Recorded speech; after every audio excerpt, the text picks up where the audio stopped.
Thank you, Chair. Yeah, it's 2 o'clock. I'm recording. We're ready to go. Good afternoon, members, ladies and gentlemen of the public. Welcome to the Planning Subcommittee for January. Happy New Year to those who have not said it to you yet.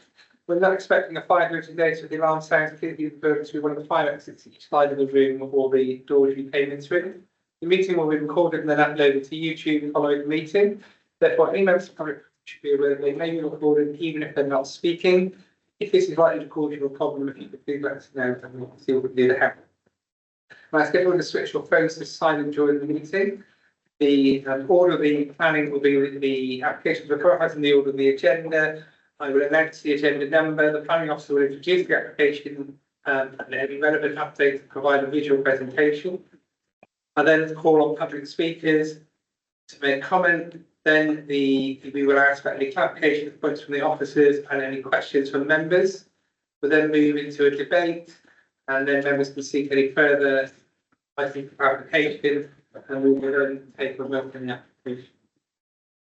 Okay, so we will start today with apologies for absence. Steph. Thank you, Chair. I've received apologies from Councillor Jenny Kenton, for whom Councillor John Bailey is going to be substitute today, and apologies from Councillor Sue Osborne, although there is no substitute for Sue. Thank you.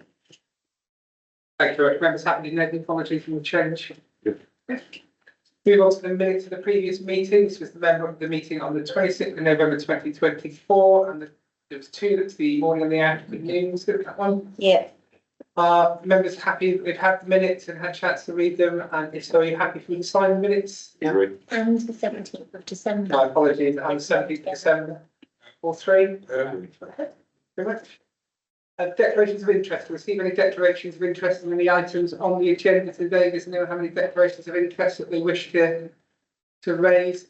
If anything does come up during the meeting, please feel free to stop us. Let's move on to agenda item 4, public question time. Do we have anyone who wishes to speak in public question time today? Okay. All is online. We do. Brynley Little. Mr. Little? Hello. Can you hear me okay? Yes, I can. If you'd like to pose the question. Excellent. Thank you, Chair and members of the committee, for allowing me to speak to you today.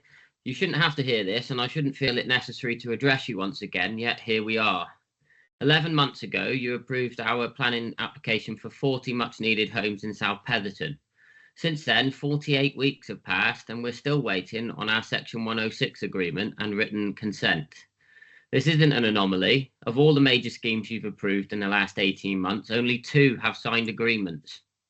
With phosphate mitigation in place and capable of being dealt with through planning conditions, our 106 agreement remains quite standard. So why are we still waiting for approval?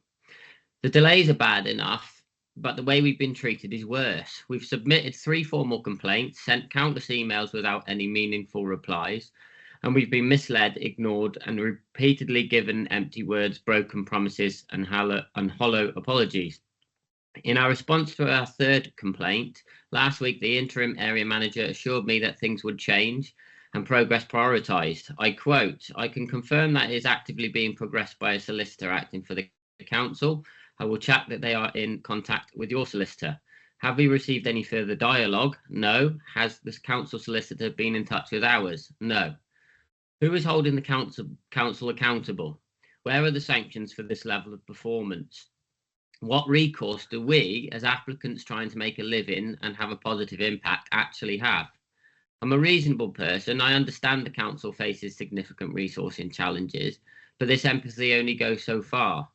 How on earth can we address housing shortages if the difficult decisions that you make on this committee are undermined by massive inefficiency one step further down the line? We want to work with the council, not against them, but this requires a fair exchange. We've followed the process, we've paid our fees, and we've gone above and beyond to assist the authority with matters. In turn, the authority should determine applications in a reasonable time frame. Yet our application keeps sliding further down the list of priorities because it simply doesn't matter to the council whatsoever if there is a delay of days, weeks, or in our case, many, many months. It matters to me, my small business, my livelihood, and my family.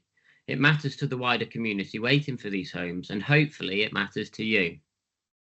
We expected to be on site delivering these homes this spring. Instead, we don't even have written consent.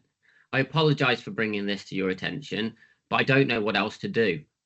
I urge you to use any influence you may have to bring some accountability and urgency to this process, for my sake, but also for the sake of everyone who relies on an effective planning system. Thanks for your time. Thank you, Mr. Little. I'm going to hand you over to Paula, who's going to give you a quick update on the Section 106 agreement. Then I'll hand you across to Tom, who can give you pass comment on the complaints. Very good afternoon. Yes, you've already said that you're aware that it is with one of the council's solicitors, and I've just checked that it has been allocated to a solicitor. It appears that from some correspondence that I've seen that there is a draft Section 106 being circulated. I am not sure exactly where that is. I tried to email the solicitor like 5 minutes before the meeting when it was brought to my attention that you were going to speak. But obviously I haven't had a reply at this time. So, you know, we can only apologise for the time it's taken, but it is in the system and is being worked at the moment. That's all I can say, really.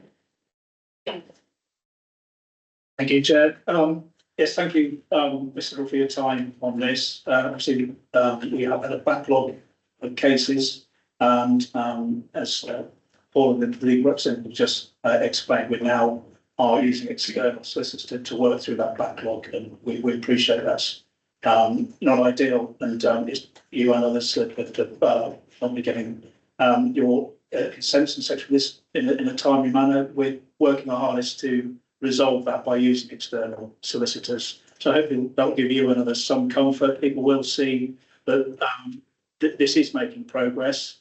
You and I did exchange emails last week, and since then you can see from what was referred to, we've checked our correspondence, and there are exchanges on this, and I would hope it will make rapid progress from here on. I can apologise.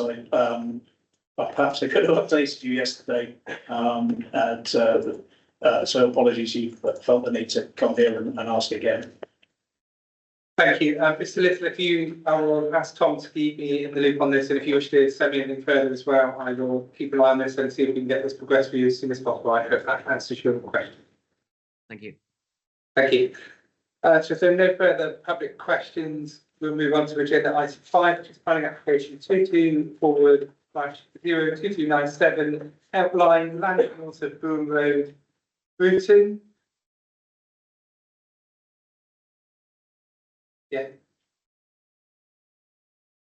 Apologies, thank you, Chair. I just wanted to make a comment that applies to all the applications ongoing at the outset, so that you have to have the same conversation over again around 5-year supply. Members of the committee will recall we've given updates on the NPPF that was issued on 12th of December last year, and we referred to a case law that talked about the severity of a backlog in 5-year housing and supply, and what the specific wording got changed in the NPPF in paragraph 11D from clear to strong. And I think as officers, we gave you some guidance on what we consider that to mean. As an update, we have had a number of appeals. It's actually in the east area, but the issues do in the Mendip area, former Mendip area, but those issues apply equally here. And I just wanted to flag up what the inspector said there, which would give you some more guidance in terms of what the implications of the updated NPPF mean in terms of the tilted balance of decisions we make. So apologies, I'll read it. It's a bit dry, but it's important and necessary. So the inspector says the shortfall in housing land supply, whether very significant or acute, engages framework paragraph 11D and reduces the weight by a further conflict with the development plan on locational issues. So the inspector is using the word acute. So again, they're very careful when they use language in this way. they're saying that acute is more significant than significant. So I couldn't think of another word than significant to explain that. But hopefully it's clear that our worsening 5-year housing land supply will be like the East area described in the appeal as acute. So that perhaps tilts the balance a little bit more strongly. In that paragraph, in the next paragraph, the appeal is actually dismissed, and it's on the basis of what the inspector considers as strong evidence because of harm to an SAC, which is not avoided or mitigated. So that, for me, gives an indication that strong is really referring to defined high-level designations that where harm is clear and not mitigated. Sorry, an SAC is a special area of conservation. It's an international level biodiversity designation.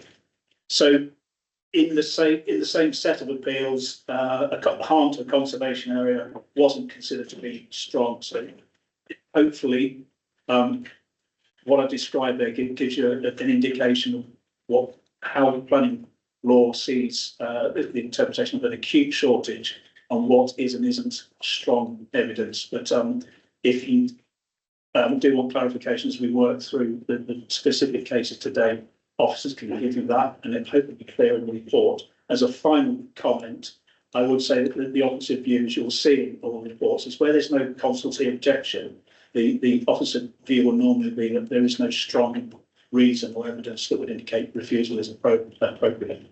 Thank you. Thank you very much for that. So we'll go back to the application, which is the land north of Wirham Road, Bridgeton.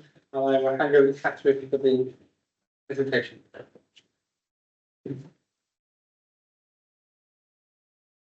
Okay, so we've seen this application before, so I'm going to skip over some of the slides quite quickly. So this is the site locations plan, aerial photos of the site. So this is a new slide, introduction. So the application was presented to planning committee last November and deferred for further information on highway safety. Since then, the description has been revised for clarity. So it is now outlined application with the Wyvern close access to be determined and all other matters reserved. Therefore, the Cuckoo Hill Carriageway Amendments Plan is illustrative only, and any future application for a GP practice on the safeguarded land would be fully assessed separately on its own merits, including all highway safety impacts and the Cuckoo Hill access. So the application is in outline only, and we're considering here only the Wyvern Close access to the residential area, and then the principle of up to 65 dwellings, the safeguarding of land to the north of the site, public open space, drainage and associated works. Since the last committee, one additional consultation was undertaken regarding the rewording of the description, and there have been no objections from any of the statutory or non-statutory consultees. 22 new objections were received during this last reconsultation, which repeated concerns that had already been raised and therefore already addressed in the previous committee reports. The main issues are the principle of development, the land use parameters, highways issues, and the planning balance. So I think we know that the site is on the edge of Bruton, and the site was identified in the HELA as suitable, available, and achievable for housing.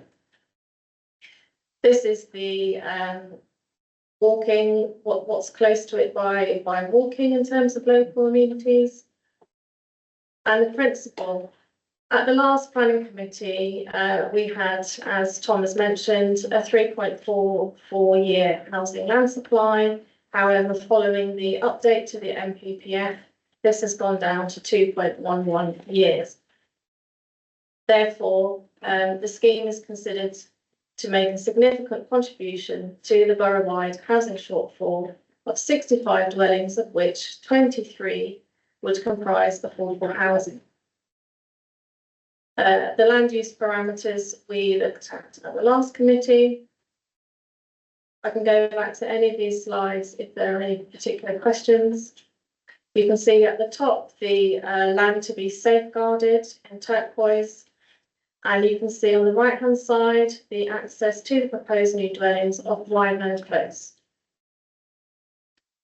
This is relating to the parameters, so you would have the 1.5 storey dwellings to the closer to the Wyvern Close access, and the taller buildings to the south. That has been assessed as acceptable in terms of the principle, and a further assessment would be undertaken at the reserve matter stage. Coming to highways, the application has been deferred by committee twice for further consideration of the highways impact. 2 road safety audits were considered and presented to the November committee.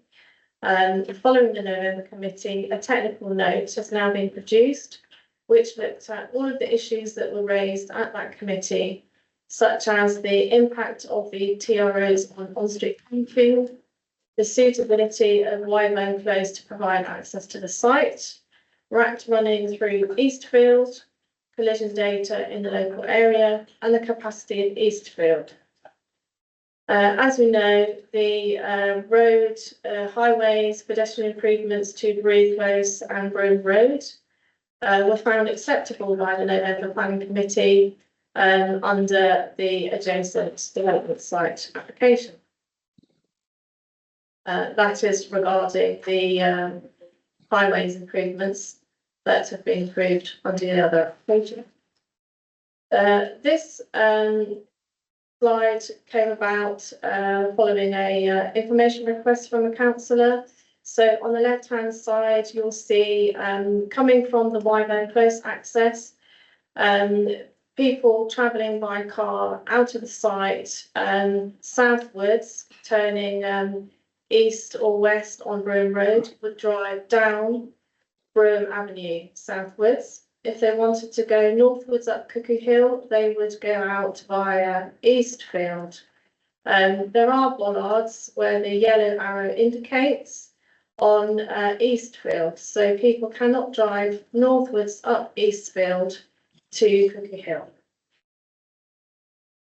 Going back to the Highway Authority, they have reviewed this application and they have no objections, and they conclude that the scheme will benefit pedestrians and will not increase risks to highway users.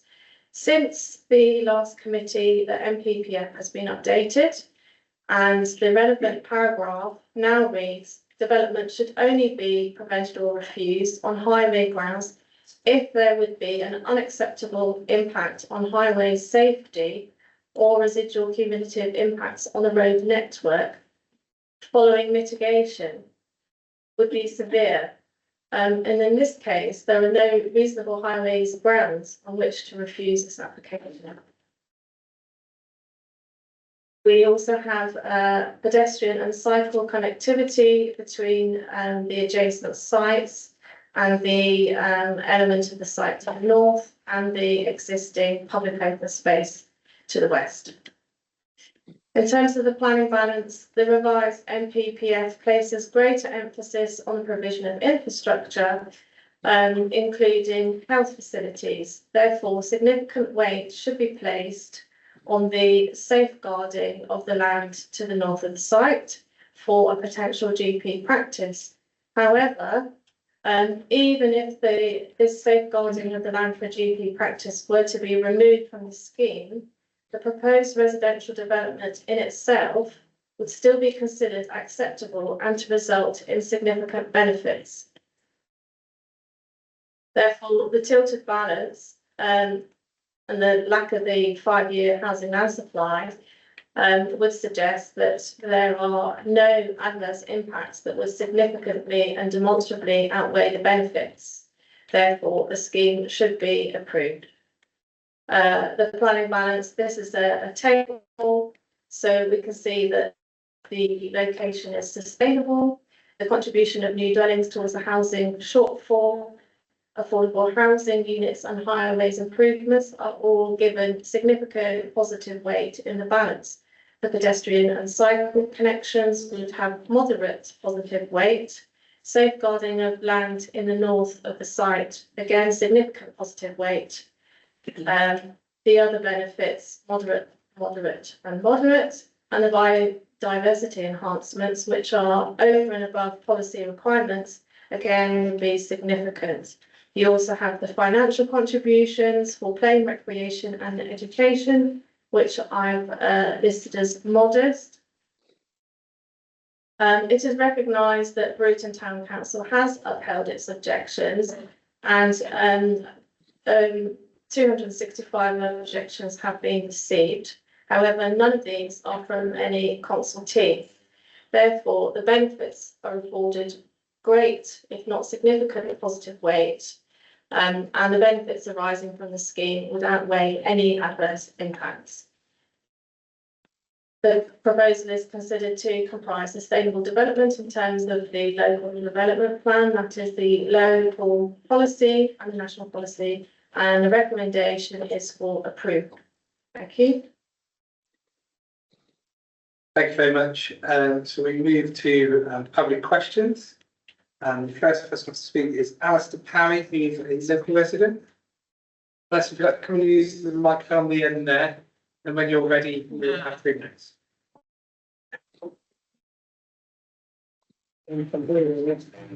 Sure. After deferring the wider application in November, you've been asked to narrowly review only the entrance via Wyvern Close. The Wyvern Close entrance will be the narrowest entrance of any development in Broughton in the last 40 years. It's the minimum legal width at any development, not development of 65 houses, any development. It's like driving 90 cars in and out of someone's driveway. StatNav most frequently sends you along Brew Avenue in Eastfield, as was said, not along the Brewer Road. This committee, back in SSBC days, determined that Eastfield was unsuitable for further traffic. Please don't change your minds. You asked for an expert second opinion, and you begin the report that, from what I can see, was produced by the applicants and then signed off by Highways within 24 hours of receipt. Your notes today say that that was rigorous analysis. If the only presence on the site was the applicant's agent, not Highways or anyone independent, that's not rigorous. Chapter 2 of the applicant's report is about local parking and the local parking capacity. Paragraph 2.2.3 explains the methodology. They looked at how many 6-metre spaces there were in these individual streets. That's spot on. If this survey was done on roads the size you would expect to lead to another development, that would be further this. The roads would be wide enough to put parking on both sides of the road. But as one of this committee said when it was in front of you in November, these are estate roads not intended for this.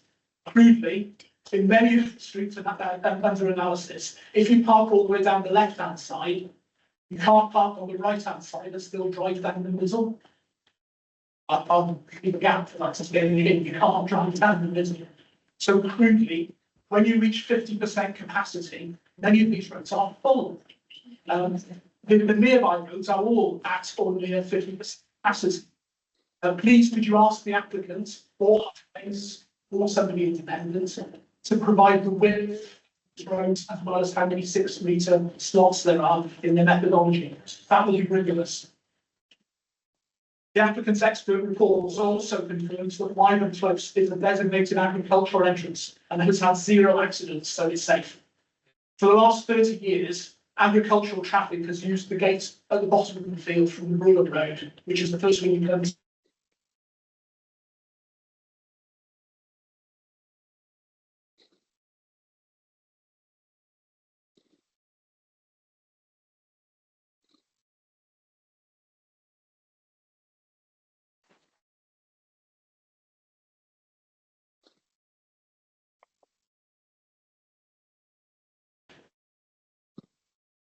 It's not a gateway that is typically used for agricultural traffic. It may be designated as such, but it isn't.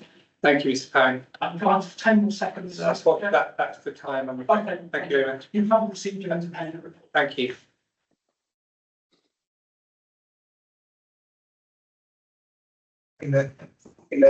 Catherine's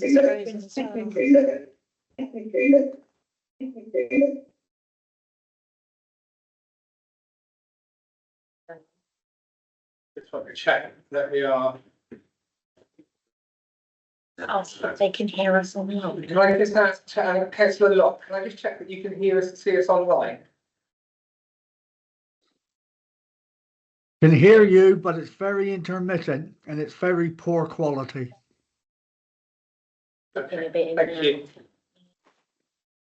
Okay, next we'll move on to Matthew Roberts from Symphony Healthcare.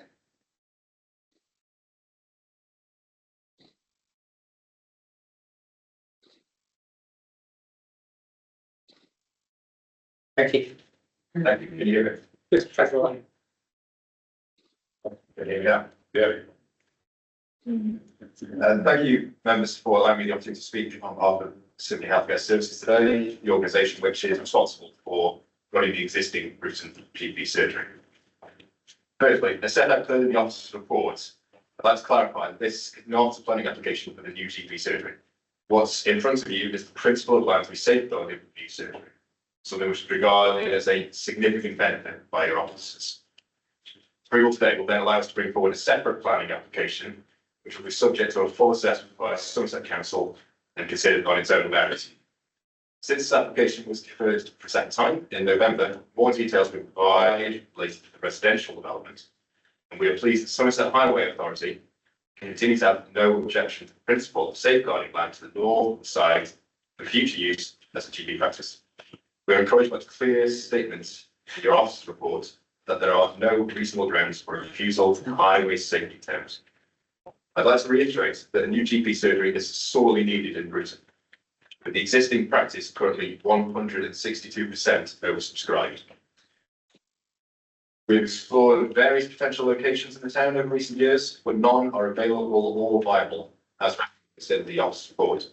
The vacated Bruton's Girls' School has also been considered, and we've been regularly told by the landowners, agents, that the site is not available for a GP practice and is much too large for our use alone. So we would be reliant on a developer agreeing to accommodate us in the future. As such, the school is not a viable or suitable location. This proposal is the only option. The longer the decision is delayed, or if this application will be refused, the more the need for new and improved services is exacerbated in Bruton. In times of harsh financial circumstances, the delivery of badly needed local infrastructure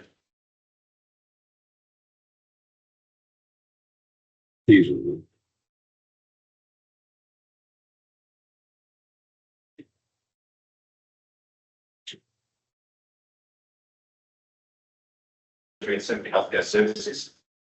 I appreciate the extended hard work from Somerset Council's officers on this application. I urge you to support their recommendation and approve this application. It has a vital chance to secure the future of primary care in town and to provide the kind of modern, high quality healthcare facility that the community so demonstrably needs. Thank you. Thank you. Okay, next we'll move on to Ewan Jones from Bruton Town Council.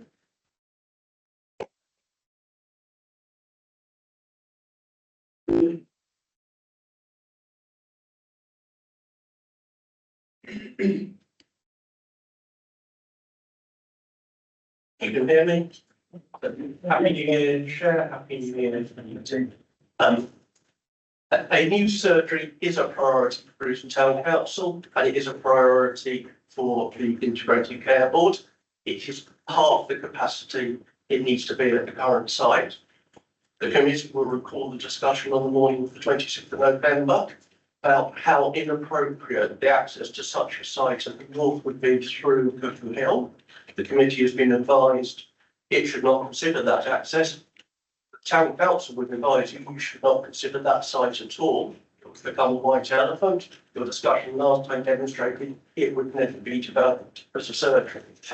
The site for the surgery is the southern end on Bruton Road, which will provide level access to the town you should reject this application until it's brought back with the surgery at that site, and we will work with the council to develop safe access for pedestrians and cars to the town.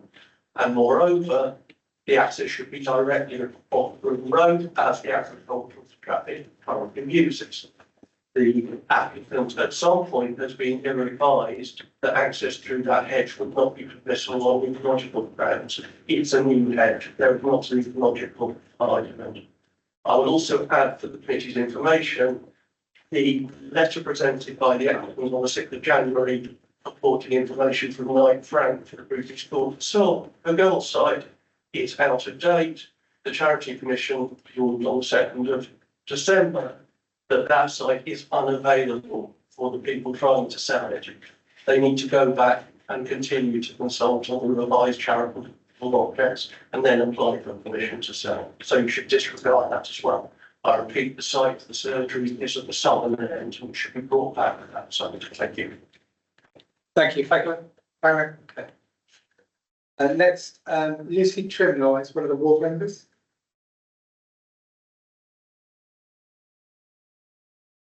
Thank you, Lucy. Thank you. I'll just move the microphone down a bit because I'm a bit short and everywhere else. So this application is returning to the committee for the third time.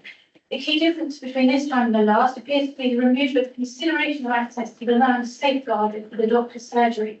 Despite its removal at this stage, the surgery is still listed as a significant benefit to approve this application. However, it's very possible that approval for this scheme may not yet deliver a surgery, as the surgery is no means certain. It should therefore be removed from consideration today.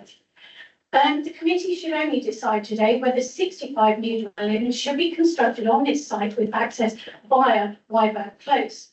If the access to be determined via a short, narrow cul-de-sac, which is in turn accessed through narrow, bendy estate roads with cars parked on both sides, many of the existing properties on Eastfield and Brew Avenue are sheltered housing and bungalows for the elderly. Indeed, when Cuckoo Hill was built, Eastfield was considered unsuitable for the weight of traffic that was a result from 68 houses, so bollards were erected to prevent traffic from that new estate cutting through Eastfield. With no change to this road, we are now told that Eastfield is now suitable for vehicular movements from a similar sized estate. Wyburn Close is a narrow point of entry for an estate of this size, and there's likely to be congestion, especially when vehicles park along this short road. Access to this new estate would be far more suitable via Brougham Road instead of putting that traffic through the estates. There's a list of benefits in the committee papers for this application, and I'd like to know why there is no corresponding list of drawbacks. Beyond the affordable housing component and financial contribution, the rest are not benefits to Bruton. And I've said before, it is not incumbent on a small town to help Somerset Council meet its housing numbers. Housing has to be the right type in the right place. The drawbacks include further congestion in the heart of our town, the only roads which connect this end of Bruton to the west, and local facilities are old, narrow roads which are struggling under the weight of existing traffic. These roads are frequently closed for various utilities works, creating incredibly long diversions bad for people and for the environment. There is very little parking in the town, and facilities which are apparently going to benefit from increased footfall may not see a benefit if people cannot park, and roads such as Fort Blake Street, where traffic and pedestrians are where pedestrians are regularly clipped by car wind mirrors because the pavements are so narrow, and so is the road. Our town simply cannot take much more. However, we are now in a position where planning committees have little freedom to go against officer recommendation, but I would urge you to pay heed to the comments by the people who contributed on the portal or in person today, as we are the people who live here and know the area. And if I might just add that I support the town council in the request for the surgery to be considered for the south site on this area, not up at the north, where people can access it far more readily. Thank you. Thank you very much. Next, I call Catherine Else from Claremont Planning.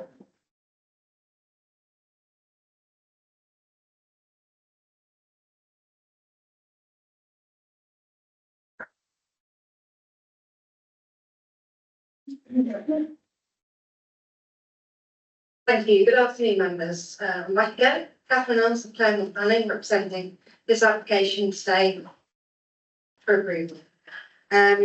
Following the previous two committee deferrals relating to highway questions and concerns, We've been pleased to be able to provide further surveys and technical confirmation that the houses proposed can be accommodated without any severe impacts on the local highway network. This information has included a review of vehicle tracking and swept park analysis, confirming accessibility against on-street car parking, independent surveys of on-street parking, which we have then used and assessed to assess the impact of the double yellow lines proposed. This has identified that there is not a deficiency in on-street car parking that will be influenced through this development. We have also provided confirmation that Wyvern Close is of sufficient width and has been tracked to demonstrate it will safely provide access to the sites, even with the parked cars that you see on the road. An independent road safety audit has been provided for the Wyvern Close access, and it has passed. The existing bollards that prevent the rough running between Cuckoo Hill will be reinstated. There was reference before from members of the public that they have been taken down. We will work with the highway authority to make sure that they are retained in situ for the safety of all residents. Breeton, we believe, is a vibrant and growing community. It is a sustainable town, but it does have demand for high quality market and affordable housing. Through the previous application discussions, it was identified that there was an existing need for 61 affordable homes in the town.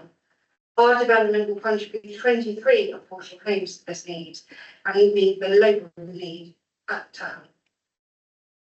This need does not, however, account for the future affordable housing and the future overall housing growth that Somerset must accommodate. And I would ask you to accept this development as a contribution towards the overall provision. This proposal offers a range of benefits to the local community, as your officers have identified. These benefits are for now and also in the future. It will bring significant social, economic and environmental enhancements to the site, as well as the funding for important local infrastructure and the land for the GP surgery. We've carefully ensured that the safeguarded land will be a practical option that meets the requirements of the GP surgery, and we've worked with NHS Somerset Integrated Care Board to ensure it will be of sufficient size and accessibility. This is the only viable site for the GP surgery within the town, and we have gone through years now of identifying other options, including Breeton Middle School. Thank you very much. Thank you. Thank you. Okay, thank you, members. So we move on to questions and points for clarification on the phone questions. If I can make a point of order, I'm just wondering whether I could take some advice on the declaration of interest. Yes. For you and the officers. Yeah. That'd be possible. It's pause, it's that.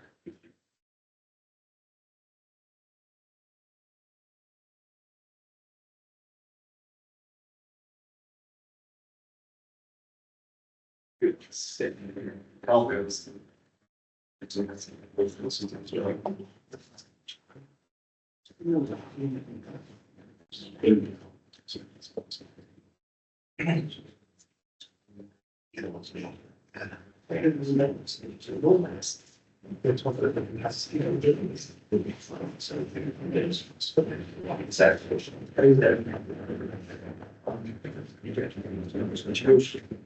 Thank you, members. I'm just going to allow Councillor Kelly to make a declaration of interest before we move forward.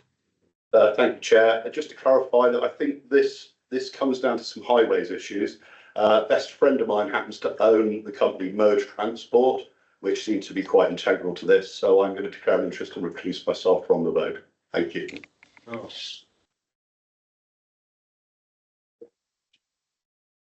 Thank you for that, Councillor Curley. If I could ask you to leave the chamber, I'll give you a call as soon as we finish this application. Thank you.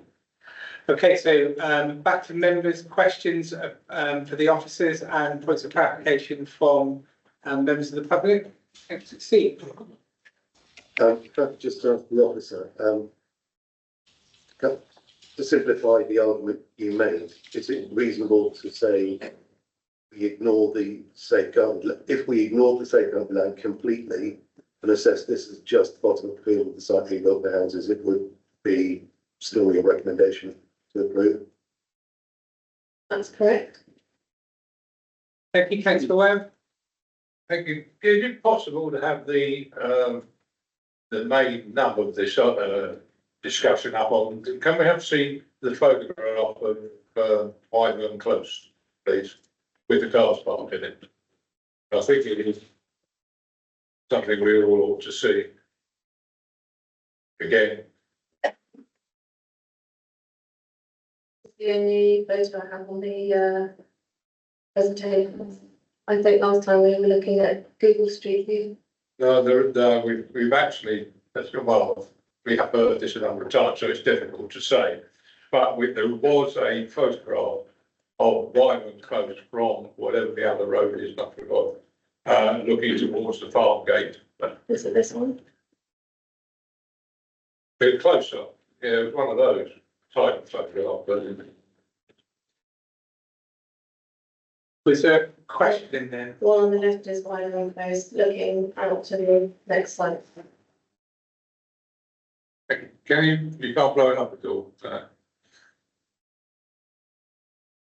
Martin, what I'll do is I'm sure you've got a question on this. I'll ask Quincy if we can find something in a picture. It's not really a question, Chair, and it's really that this. If it's not a question, can we pause it to the debate section? Is that okay? Yes, okay. Councillor Stanton. I'll put it as a question. I just wondered whether councillor Ware would accept my opinion, having visited Wyvern Close with councillor Trimble yesterday, that although it's tight, I think it is big enough. Okay, thank you.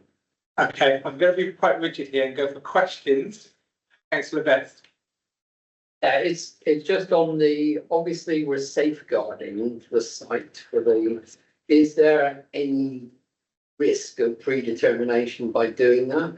With this sort of thing where you've got, usually it's withdrawn from the application and then put back in separately. But in this way, we're going to vote to safeguard it. But is there any implication, even though you've said that it would come back and be predetermined on its own rights, that by what we're doing today, when we come to it again, that was not already.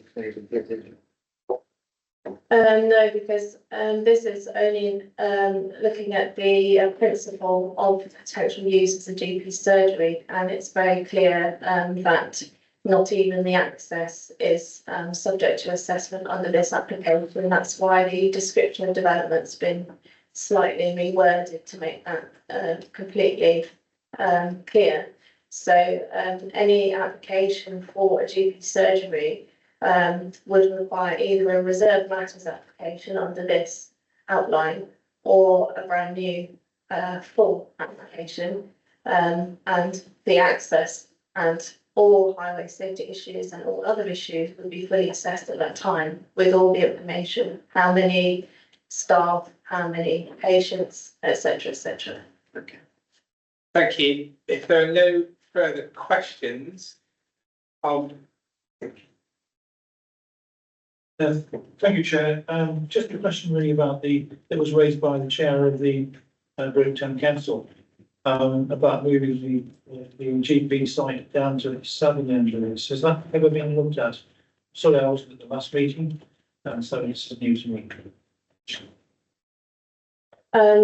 What we have to do here is just look at the application that we have in front of us rather than considering various alternative sites for GP practice at this stage. Thank you. So if there are no further, Councillor Stanton.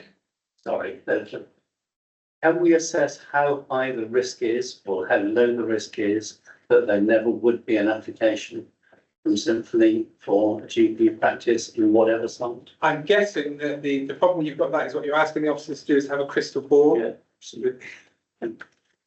There is a clause for the section 106 if the council resolves to approve, and within a certain amount of time, I can't remember off the top of my head, 2 years, 3 years, if no GP practice is forthcoming on that site, then the developer will pay a financial contribution to the ICD. Okay. I I'm guessing there are no further questions there, so I'm happy to move us forward into the debate. I'll start with Councillor Howard as one of the ward members. Thank you very much, Chair. Seeing this application come up again, it's a bit like Groundhog Day, to be honest with you. And I'm sure everyone else in the committee feels that as well. I also know Wyvern Close quite well. Going up there, it is incredibly narrow. I don't think I've personally seen a tractor go through there, personally. And I know that the farmers don't access through that side, and as one of the residents said, they access that onto the Brewer Road into the fields. It's incredibly narrow, and I do agree with what the town council said about the doctor's surgery going down to the other southern side, because I just feel that it is not safe to put it down to the side that it's being put out on the screen now. Cars will park along there. Members of the residents that contacted myself and Councillor Trimnell, they park along there. The cars along the side of their houses. It's incredibly narrow. And I'm going to say it again. I do not want that on my conscience. Especially if there's going to be affordable housing, there'll be most likely to be young families. I wouldn't feel them to be safe to walk to school, etc., because the traffic is just going to be so heightened, especially if a doctor's surgery put in there, with all the staff, the patients, etc. I just feel this is just not a safe application. Thank you.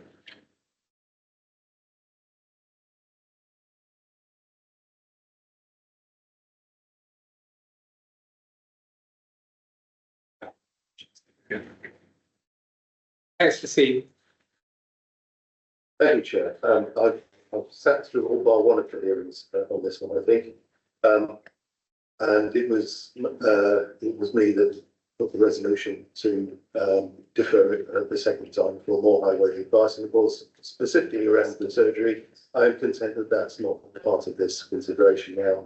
I'm also content with the officer advice that if I completely discounted the prospective safeguarding of land and just looked at this as purely a housing only development, it will still be recommended for approval, and I understand how that is. My concerns at the top end will be dealt with when the top end comes forward. I also carried out done two visits to this site. I've also watched a lovely little walkthrough by the local press reporter who wandered through with appropriate negative commentary about massive build out everywhere. And here's site number one, here's site number two. And during that, you could see that whilst the road is not a main road, it is a passable estate road. People adjust their parking, and most of the time it's lightly parked. I was there when it was heavy parked, and I made it through in my very big vehicle with absolutely no difficulty. People aren't daft; they park sensibly. They leave gaps. They don't deliberately leave park on both sides, as the resident pointed out. You can't do that; it would block the road, so they don't. They go and find somewhere further down to park and walk in. With respect to the throat at Wyvern Close, that's fairly typical of most estate roads. And in this particular case, that photograph showed clearly that you're at the end of the drives. There are plenty of parking spaces for residents either side. It's the visitors, if any, who are leaving their vehicles on the road, not the residents. You can see the residents' cars in the photos. I saw them with my own eyes. So I'm afraid I think this is totally passable. I think Councillor Stanton summed it up very well. And I don't think anyone's going to be travelling at speed, looking at their phone or anything. It's a narrow, kind of winding road, so people will be paying full attention. And if pedestrians hit with a difficulty with the perception of danger of walking down that, they have two alternative pedestrian routes to the relevant places that they want to go to. So I'm happy now. I think, don't overrate the highway safety thing. With respect to could it have been done better? Yeah, I get that. The bottom of the site, logically, it's probably where I would have started looking, and I would probably looked at starting with an access up there, but that's not the application before us. I'm now at the position where my concerns over this site have been fully addressed. I'm quite happy with it. Thank you, Steve. If no one else wants to come up for a second, I'm going to bring highways in. Unfortunately, they're not in the room with us again, but I do believe Adam is online. Adam, did you want to make any comment on this application? Good afternoon, Chair. Good afternoon, committee. Can somebody just acknowledge that you can hear me okay? We can. Lovely. Okay. Yeah, I don't think there's anything much that we can say that hasn't already been said.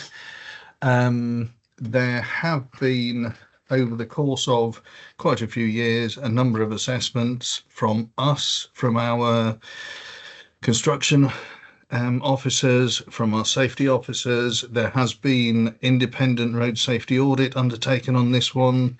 There has been a parking survey on this one. We have all visited the site on numerous occasions. There are no highways issues, and I think, as you have been advised, the GP surgery is not up for consideration at the minute. It's just safeguarding a plot of land.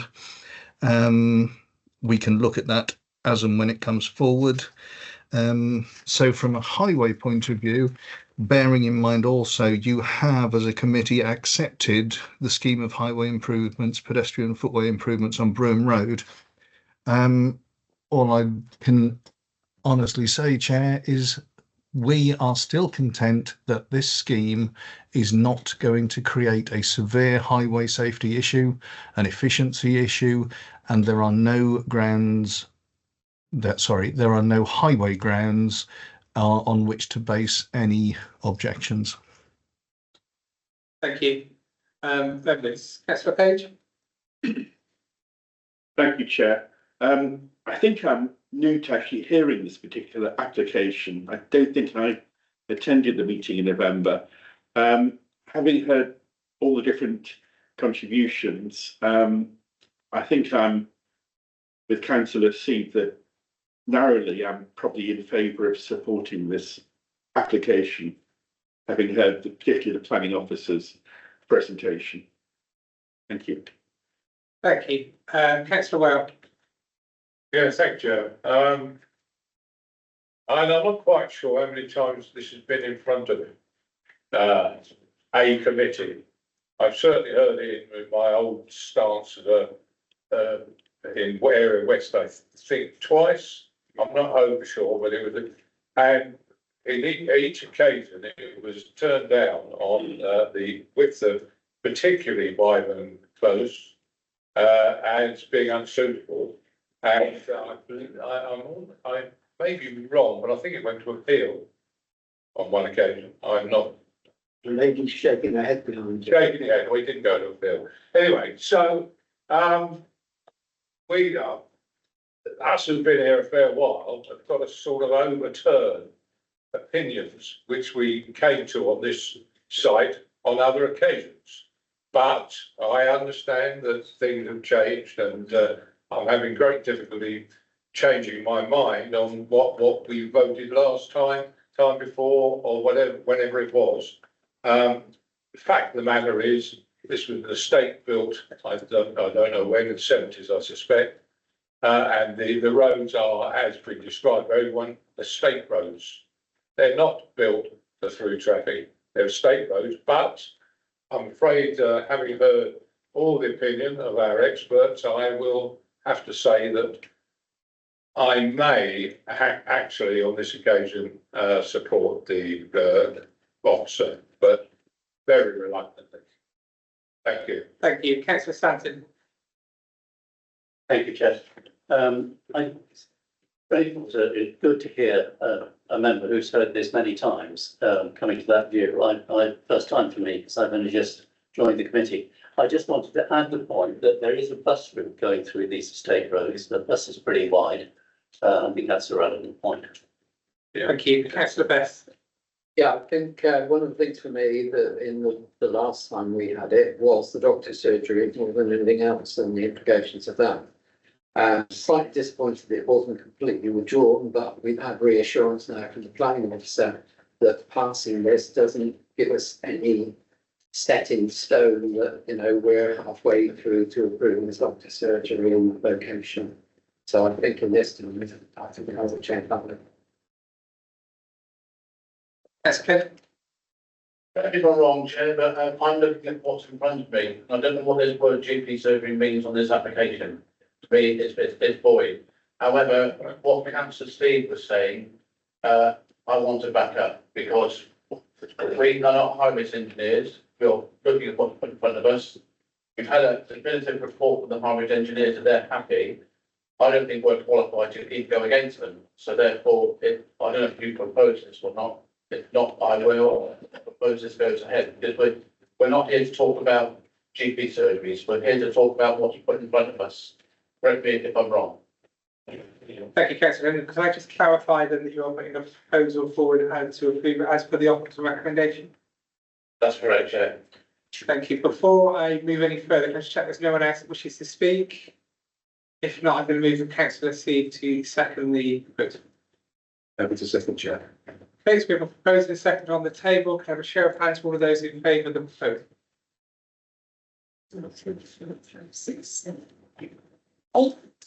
Those against? 1. And those abstaining? 1. Okay, thank you very much. That application is approved. Okay, we move on to agenda item 6, which is item 234/01618, Haynes Farm, Bossway, Ilchester. Just allow the officers to walk over and you could grab Tim for me. Thank you ever so much.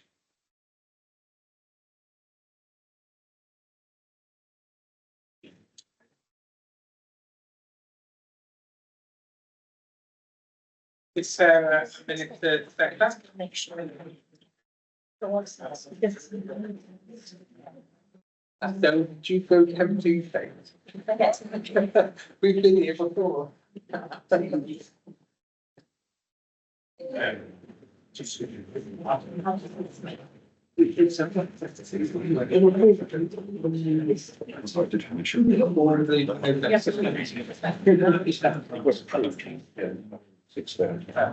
add that to my copy. Yeah.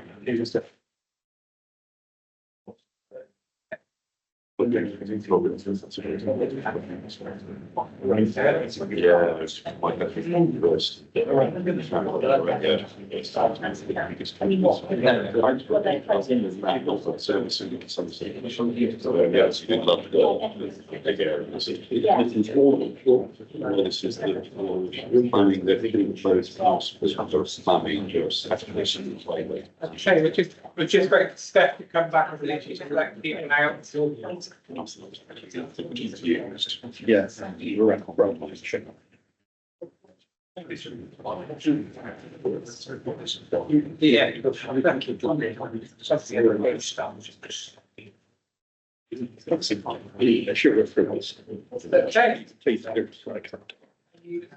Happy there, Sarah? Yeah, just sharing, share the screen, just go share. Yeah.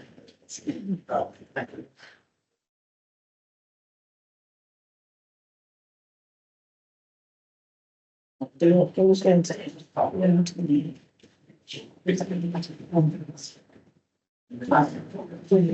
I'm in this.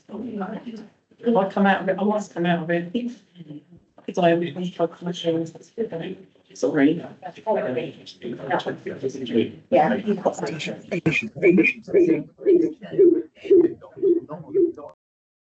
Definitely not nice. Sorry.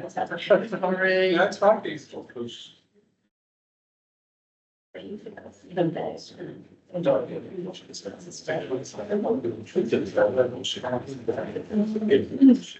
Okay, thank you. I will hand you over to Sarah for the presentation. Thank you, Chair. The application before us is Hybrid One, seeking the full application for the demolition of farm buildings. Slideshow, sorry.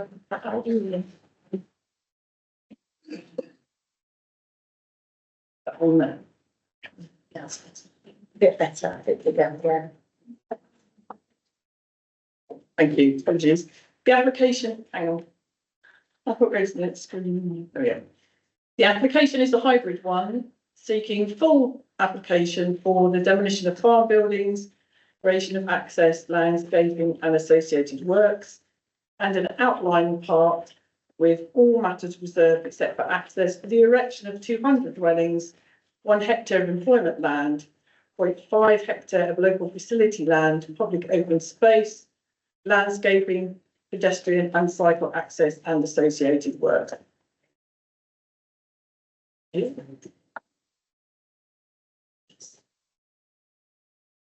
application site comprises 31.95 hectares of agricultural land located to the northern edge of Ilchester, as you can see here. This is centre of Ilchester, just off the map.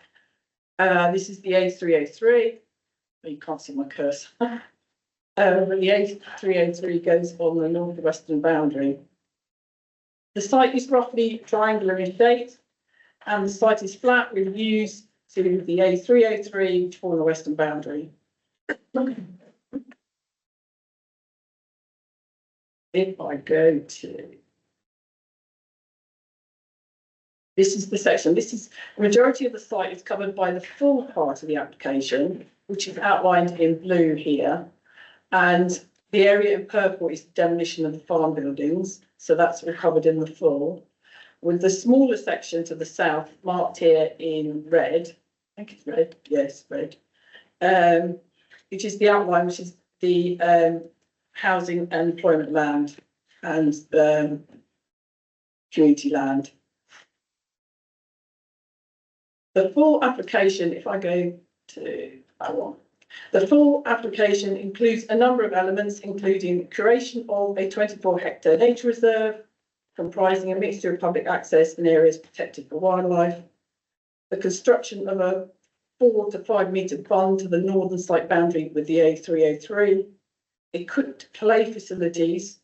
These are down the bottom, where you see the, not that well, but by there's a sort of orange square next to the purple bit, which is the purple bit's the employment land, and then you've got the parking for the nature reserve, and the leap is proposed there, locally equipped play area, and the creation of a new vehicular access off the B3151 Somerton Road. So as you can see, the access is down the bottom opposite the Northland Cheese Factory. There's also proposed a car park parcel. The outline application seeks permission for 200 dwellings at the southwestern part of the site, which shares vehicular access points via the development at Hainbury Meadows. This is the development at Hainbury Meadows that's already been taking place. Essentially, there are existing spurs that are developed, and these link to those.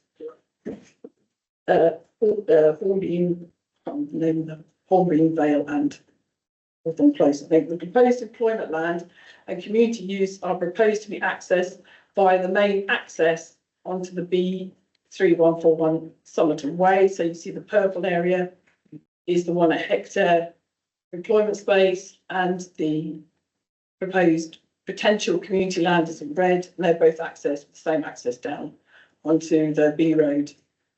The form of the residential development is in 2 sections and includes a section of green space in the middle that links Hawthorne Drive and Hornbeam Vale.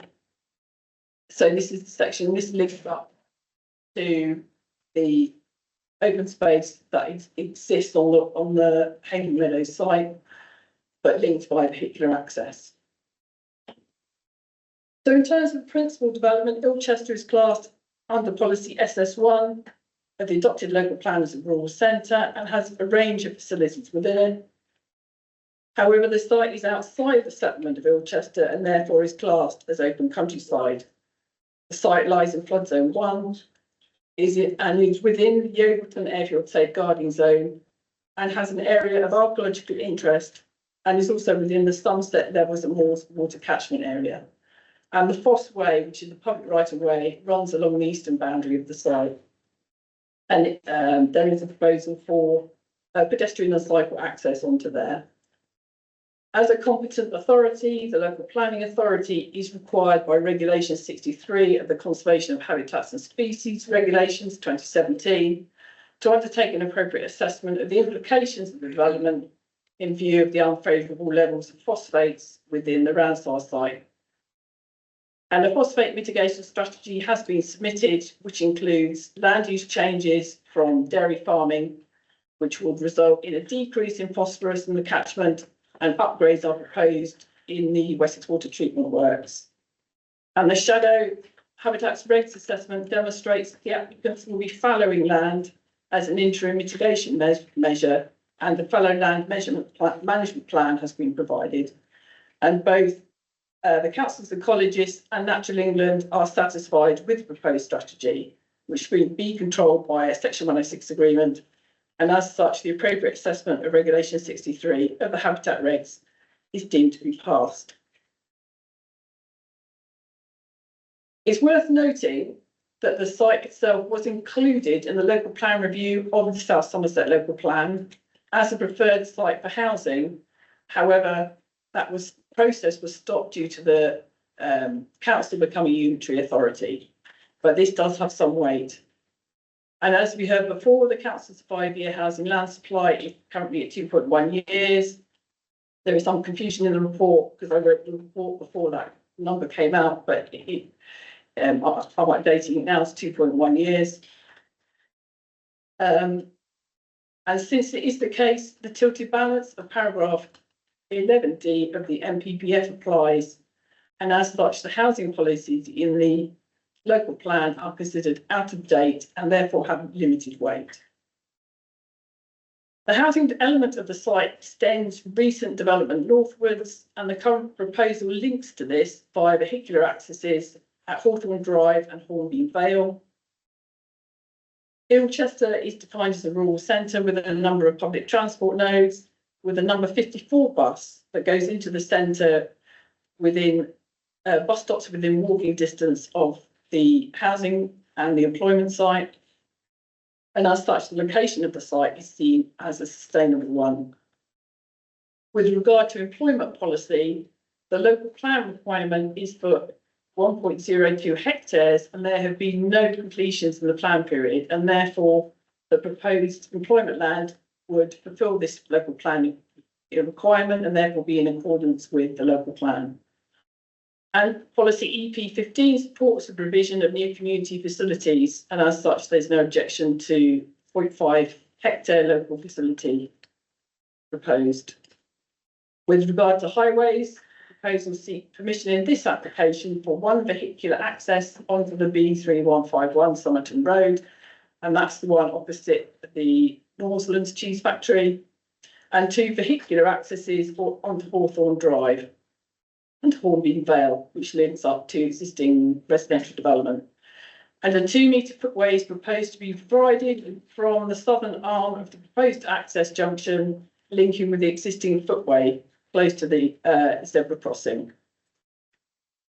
And if I go down and show you, that's the photo. That's the photo. So the access would be, this is the cheese factory, and the access would be opposite that. So you'd have a link into the pavement on the other side of the road from where I took the picture. Both the Highway Authority and National Highways have raised no objection to the scheme, subject to 106 to secure the highway works and a pedestrian link to Foss Way and travel planning.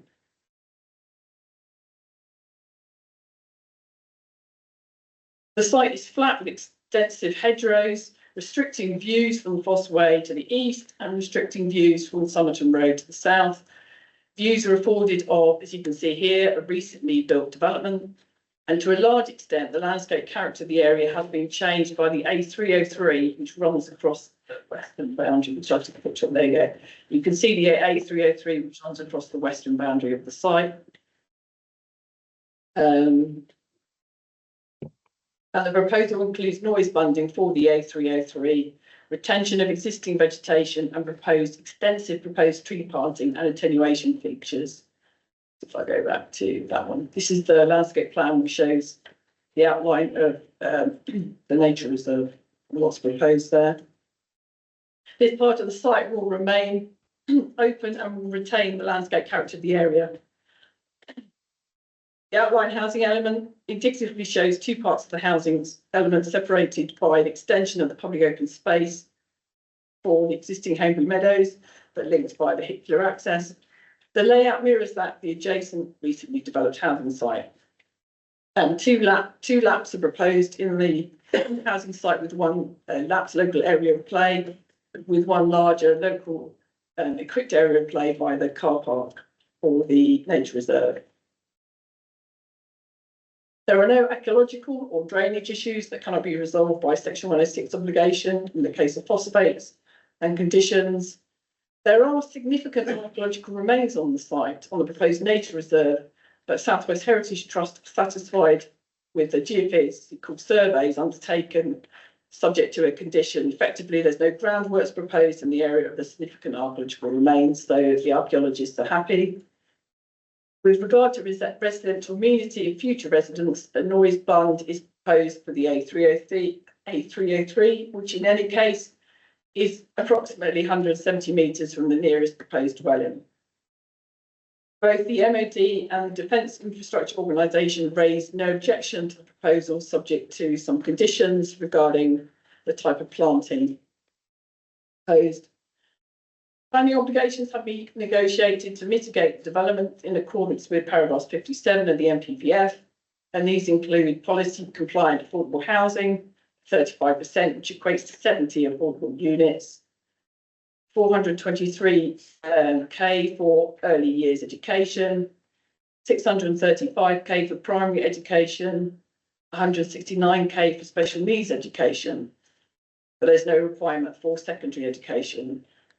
So the total education contributions result 1.28 million pounds. The NHS did not request a contribution, stating there is sufficient infrastructure and the capacity to absorb the increased population.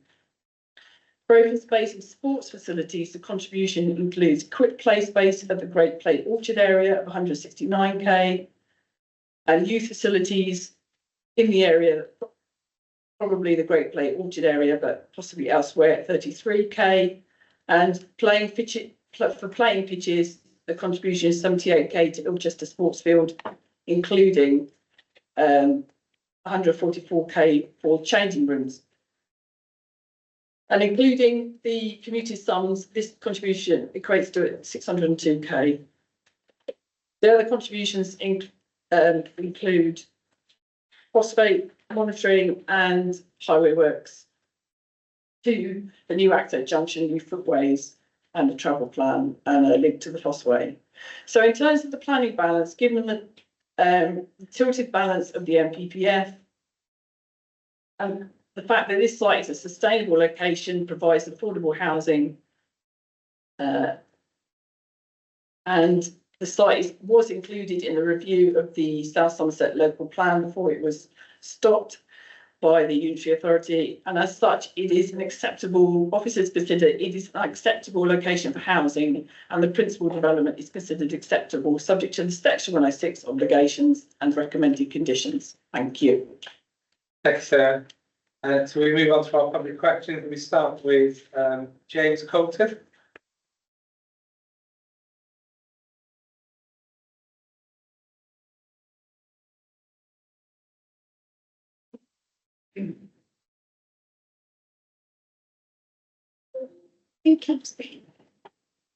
Someone who's got their notifications on, if you can just find the switch them off, that'd be really useful. Thank you. Thank you. Tom. Good afternoon. Could I just start by asking who on the Council and Planning Committee has been to Ilchester to see the volume of traffic during the morning and afternoon rush hours, or to consult or canvass those that live on the main road, particularly Church Street? Hey, we're not here to directly ask questions. I'm just asking a question, thank you. Well, I found out about the meeting, most of the people in Ilchester have no idea, and those that do have no confidence in the whole process and think it's a done deal. So when I found out about this meeting, I decided to do a little bit of a survey myself over 2 days during the 15-minute rush hour period in the morning and afternoon. On Friday, 132 vehicles and then 129. Yesterday, 86 and 109. Those figures were lower because the whole place was flooded and the whole place is on a flood plain, in fact. So on Friday, I was working from home, with this 26 overweight lorries coming through the village. This equates, get it all up, to over 1,000 vehicles in a 4-hour rush hour period. The rest of the traffic per day, a conservative estimate of 30% of the rush hour volume, we're looking at a total of well over 2,500 vehicles a day going through the village. Add in up to 7,000 more vehicle movements per week, as told to us in the open meeting in Ilchester a while ago. We're looking at over 15,000 vehicles going through Ilchester just during the working week, plus taking into account the overweight vehicles up to 120. If the building work starts, and many overweight lorries moving equipment to and from the site over the construction period, the first time fully laden haulage trucks that will be cutting through the village for the next few years, and they will, over the police's the weight limit and non-adherence to the routes they've been told to take, a regular occurrence for the last build, and this can be backed up by people from Parish Council. There are absolutely separate benefits to the people of Ilchester with the building of another house estate, not one. However, there are many negatives. Most of the houses lining the main road are over 200 years old. Do they have modern foundations? Are they soundproof like modern houses? Were they built with modern hardware and bricks and mortar? Our houses were not built to withstand this volume of traffic, let alone the huge lorries. Our houses are being damaged on a daily basis, and it will only get worse. We are subject to noise pollution, light pollution, and more worryingly, air pollution. All subjects that should be a real concern environmentally. What about the physical and mental health of the people living in North Over and Church Streets? Well, there's no consideration as far as I can see. Road asleep, houses shaking and vibrating, mortar regularly visible from this on the pavements. And during the summer, you can actually see the fumes emanating from the traffic. Another 7,000 movements per week and many more HGVs, it will only get worse. The council website states that 42% of carbon emissions come from vehicles, but adding 200 plus homes, potentially 800 people and 500 cars, that's the average, is okay. It also states it will reduce poisonous emissions and particulates in the air. These will definitely be increasing by my house. Thank you, Mr. Colton. Thank you. That's not every minute. Thank you. Next, can I please call Mr. Patrick Young?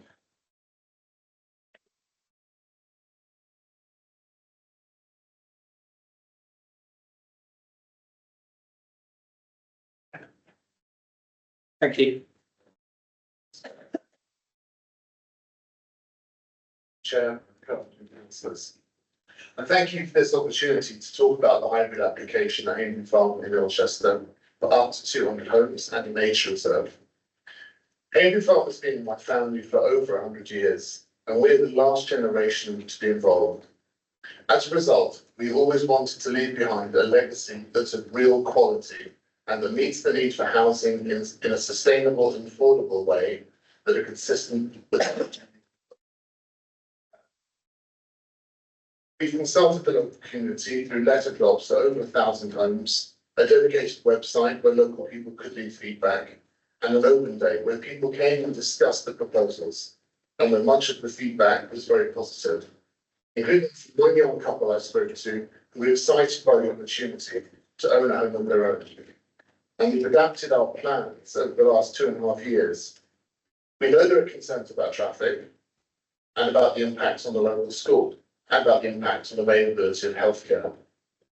And we've taken these concerns on board. We've ensured that access to the development will be off the Somerton Road, as illustrated, rather than off the Fosse Way, as originally planned. And access onto the Fosse Way from the development will be purely for pedestrians or cycles. We have found a way of keeping all the spoil from construction on site and thereby minimising construction traffic. We've done this by creating an earthworks, as Sarah pointed out, on site and thereby minimising construction traffic.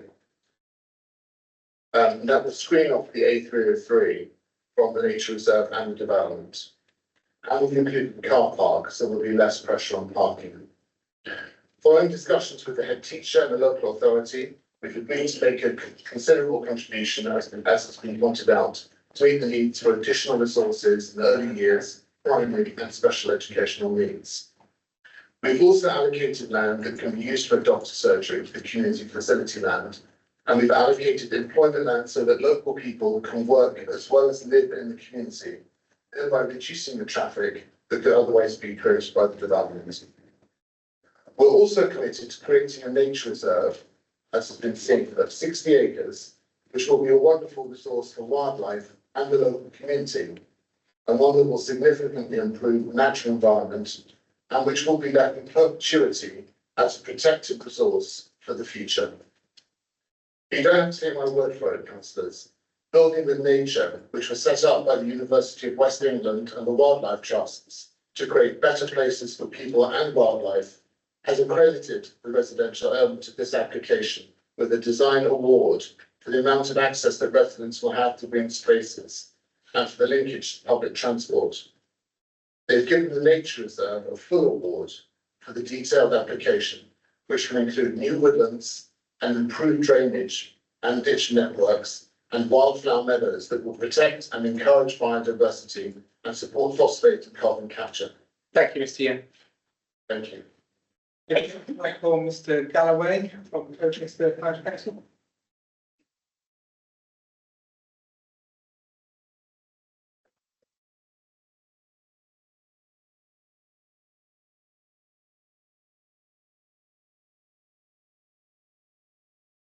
My name's Duncan Galloway. I'm the chair of Colchester Parish Council. We surveyed our residents in 2023 with a comprehensive questionnaire. One of the questions related to the more housing, to which the vast majority of respondents said no. As stated, Colchester has already met its housing building obligations, delivering 163 dwellings against a planned target of 141. We do not accept the argument that this application creates employment as a result of the hectare being set aside. Anyone purchasing a house on this development will already have a job and is therefore commuting to that job. We already have 3 community facilities in place as well. Sorry. Restating our main objections. The proposed new access to and from Somerton Road in both directions will be difficult and dangerous due to the volume of traffic without installing lights or a roundabout. The use of Fossway by pedestrians is unsafe, an unrestricted road with no pavement and which is not maintained, lit, signed or lined. A significant increase to the measured volume of traffic at 1.8 billion transits per year, and inadequate provision of parking spaces for residents, causing vehicles to line the roads and making it unsafe for pedestrians. Lastly, we've been chasing Somerset Council and Vistry, the current developers, to complete road surfaces, pavements, parking, etc. on the current Hainbury Meadow development for over a year now. Will you ensure this situation does not recur with the new application? Thank you. Thank you very much. We move on to Chris Marsh.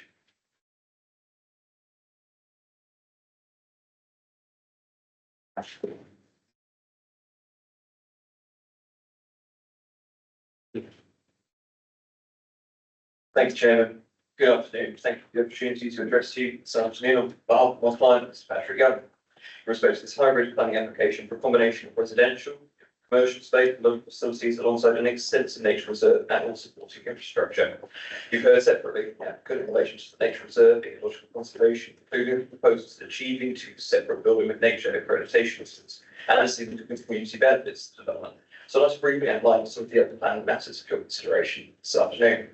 As set out in your policy officer comments, the development is policy compliant in principle when considered against the adopted local plan, meeting the outstanding identified need for new housing in Colchester over the current plan period. But it's a crucial factor to note at this point in time, this figure must be considered as a minimum, and the proposals will contribute much needed new housing, including 70 affordable homes in the context of significantly increased national house building targets in the area.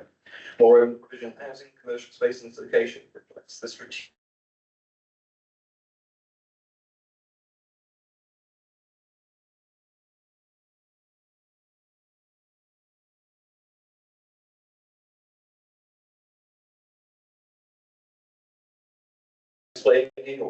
or the outline element of the proposals demonstrates an appropriate development framework that integrates seamlessly with the now completed Hainbury Meadow site, immediately adjacent, including the extension of open spaces and suitable connectivity by a range of travel modes, ensuring the development feels and functions part of Colchester from the outset. This will include commercial and community-focused elements to be located closest to the point of access to Somerton Road, which can provide for a range of end users to better promote the self-containment of the settlement. In respect to local traffic, as we've heard, we recognise the recent completion of improvement works to 303 will have tempered peak time traffic, but this may remain a concern. Our modelling and surveys accepted by the Highway Authority shows only 6% of existing local traffic originates from Melchester. The impacts on the local road network would be limited and certainly not sufficient to warrant refusal. The development will take as a principal and access from Somerset Road and no vehicular access or direct pedestrian link to the nature reserve is to be created possibly. Construction traffic would also be routed away from the town centre north. As a component part of the detailed proposals for nature reserve, a substantial fund is to be created alongside the 303. In addition to providing a robust landscape edge to the settlement and promoting improved drainage, this will attenuate road noise to the betterment of existing residents as well as incoming occupiers. It's one of a number of wider benefits the scheme will promote. Within the package of the planning obligations, the development will provide well over £1.2 million in contributions to local education, including SEND provision, financial support for local sport, on-site play facilities, extensive public open space. This is in addition to the considerable benefits associated through the delivery of the nature reserve, which beyond the substantial value to ecology, will also offer an educational opportunity for nearby school pupils. Thank you, Mr. Marsh. Thank you. Okay, thank you very much. So we now move on to points of clarification on matters related by the well, the division members in the committee this evening. So, okay. Is Emily online? I don't think she is. No, Emily's not here, but I thought we were late. It's not the committee today. Right, okay. So, we'll move to points of clarification on members' comment, public questions, and also questions for the officers. Councillor Bailey. Yes, 2 points of clarification if I'm in. First one is that the couple of comments were made, which seem to be contradictions, but I'm sure they're not. The inclusion of the site was okay because it's already in the South Somerset District plan, but actually the plan is of no value because it's not got the land supply. Are those two contradictory? No, what I meant was the site was included in the review of the South Somerset District Plan. Now that got stopped when we became a unitary authority. So that went through what's called Regulation 18, which is a part of the process, but it got stopped at that point. So it doesn't have no value, but I put it in because it has some weight. It has limited weight to the overall argument that the housing element of the application is acceptable. Does that clarify it for you? Yes, although it does question some other situations where neighbourhood plans have been disregarded because of the land supply. I'll leave that for the moment. It's not a further situation. The other question I had was the phosphate mitigation is related to Wessex Water's improvements. Are those directly linked, and when will they take place? The answer is I don't actually know. They're talking about 2025 as a date for most of them being upgraded. I don't know the exact details, but so the way we worded it in the head of term is when it happens. So it's sort of left it slightly open. So they can only, so effectively they're using their following the land and taking off the dairy herd, and that counts as a reduction in the phosphorus, but also they could, when and if the Wessex Water treatment works come online, they don't have to do so much fallowing. See what I mean? It's like the two are linked. Okay, that's something no, not greatly linked. So I've got some other questions, but I'll wait and think to the debate. Yep. Unless you advise me otherwise. No, if it's questions, I'm more than happy for you to ask them now, but only if they're questions, if they're points of debate, then we can hang on for a second. I'll work on the points of debate. Okay, Councillor Page. Thank you, Chair. Point of clarification to the planning officer. I'm aware that in Ilchester there's a primary school and that has capacity for the extra children from what you've said, with the contribution from the authority, from the planning company? The school is more or less opposite the site of just a primary school. That doesn't have capacity, hence we negotiated as officers the contribution, £60,000, roughly £60,000 contribution towards primary school additions places. But there's capacity for secondary. That was the second point. Can you just remind me where the children would go for their secondary education? Because there isn't a secondary school in Elchester, is there? Stanchester.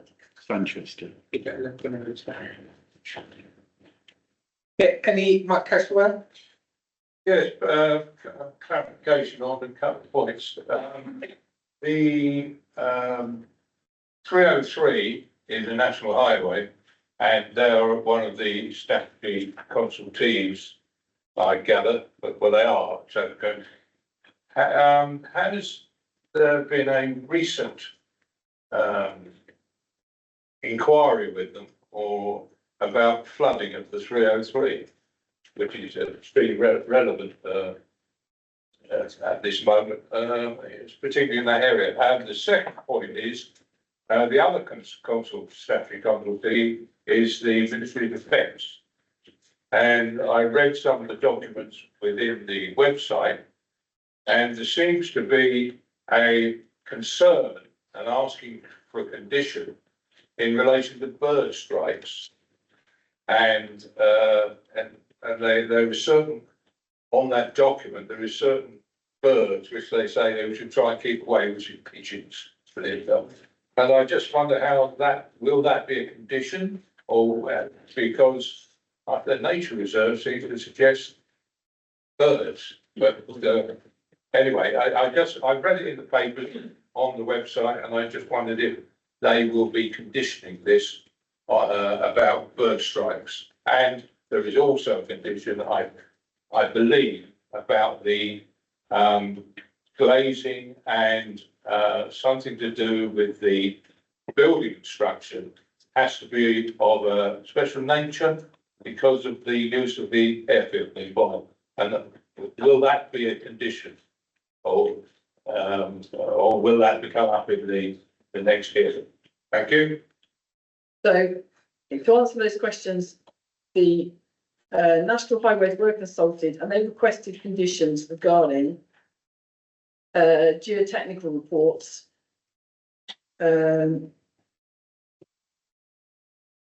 and the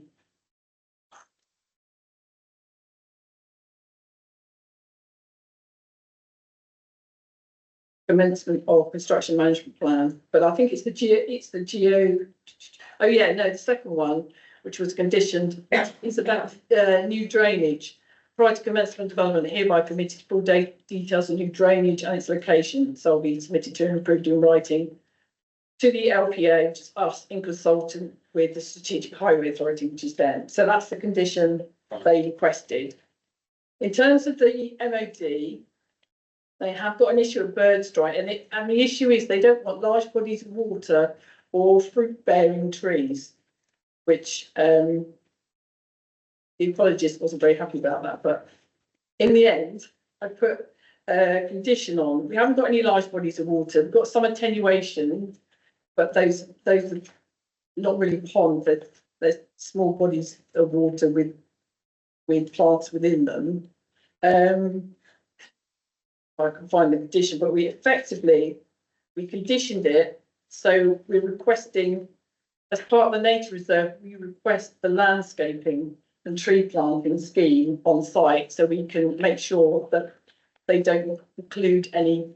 It's the fruiting, the trees that create a lot of berries, like rowan trees, that they don't want, because that includes the pigeons, which feels quite an obscure thing to condition, but in this case, I think it's acceptable. I can't find it at the moment, but we did put it on the. I did put it as part of one of the conditions, which I will find in a minute. That's fine. That's fine. And the other thing about the glazing was the Defence Infrastructure Organisation asked for it as an informative, which I've just realised I've forgotten to put on, but not because it's not condition. No, it's not a condition because it's effectively controlled by building regs. Right, yeah, yes, we do. Thank you. So, Thank you, Chair. Thank you. Any further questions? This question has been answered, but I'd like a little bit more information on these kiddies schools. Are you saying they're all going to be bussed out every day? Let's just wait, that's all done already.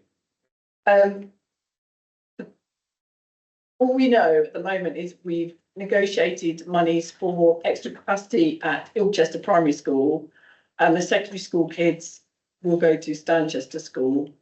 But there is existing capacity there, so that effectively is outside the crop. And the same children?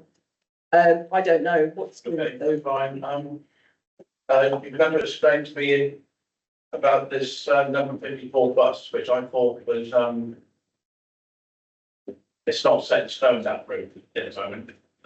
Correct me if I'm wrong, but I thought it was a trial this year, this route, to see if any people have things or not. Should I get wiped out? I might be wrong, but I did a Google search on it, found the timetable. That's effectively my assessment of it.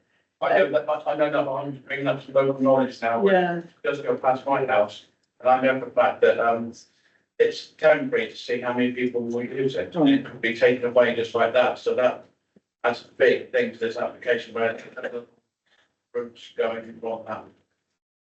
And my next question is that there's only, I've got a little bit mixed up. I understand about a possible roundabout or a turn in from Cheeseback being that. But coming back down the road, I'm a little bit sort of confused about whether pedestrians can cross into the school, or whether they can go from the school that is towards the town, or a bit further down. Is there something restricting another access into that building? Not building, but the development. This is the access plan because they're applying for full plan permission for the access. And that's the zebra crossing, which is existing. So there would be a 2 metre wide footway on that side of the, because at the moment there's only a footway on the side of where the cheese factory is and the school. Because this is open field and there will be a reason for it. So they're going to put in a 2 metre wide footway to link to the existing footway on that side of the road. And the only way cars can get in is through that access up to the cheese factory, not down the road anywhere at all. No, The other two accesses are through the Hainbury Meadows. So Hawthorne Drive and Hornbeam Vale. So if you go round the development at the moment, you'll find there's two spurs where the road just ends, and that's for this development to carry on so that it's integrated. But that won't be for the lorries, that'll be for residential. so there's more than one access. Yeah. And just one last question, which is, we're one small, but has that area been, is it underwater at the moment? I did actually put the flood maps on because I thought this might come up. This is the EA flood It's map. not about, on your map was done ages ago, on about this weekend, is it underwater at this moment? Do you know that question? I don't know, I haven't been up there today. Okay, I'm going to take questions and not comments. So has anyone else got any questions? I'll answer that question, Chair, because I went there yesterday. We can bring that up in the debate if you want to. Just question. Okay. But if there are no further questions at the moment, I'll move us into the debate, and I will start with the ward member, Councillor Bailey. Thank you, Chair. I also declared earlier on that I'm actually marked up. Councillor, and just for clarification, that's the case. I want to speak on behalf of the residents of Ilchester. Firstly, I'd just like to say that the plan that's been put in for approval, I think compared to some of the others I've seen coming before this group is well researched and has a number of awards, but I don't want to speak about that. But I'd like to raise a number of points really, and I'll speak on behalf of Emily, my co-councillor, who's not able to be here today because she's flooded over the weekend. Can I address any of the questions that have been raised on the way through from my knowledge? Thank you. The first thing I'd like to just say is really about the school. The school is, and I don't know whether you can actually highlight it, Sarah, at all. is to the bottom left-hand corner on the opposite side of the building. It is, and some of most of the points I'm going to make are hopefully the value to the applicant because they are updating a lot of things that have been already said. The school is a two-site school. We already know that. Over the last sort of 6 to 12 months, it's had 2 roofs on 2 classrooms damaged, and those 2 classrooms are now out of use. It's got a boiler that's not properly working. So the assessment of the availability of that school to take on young people is not what is in the planning application, sadly.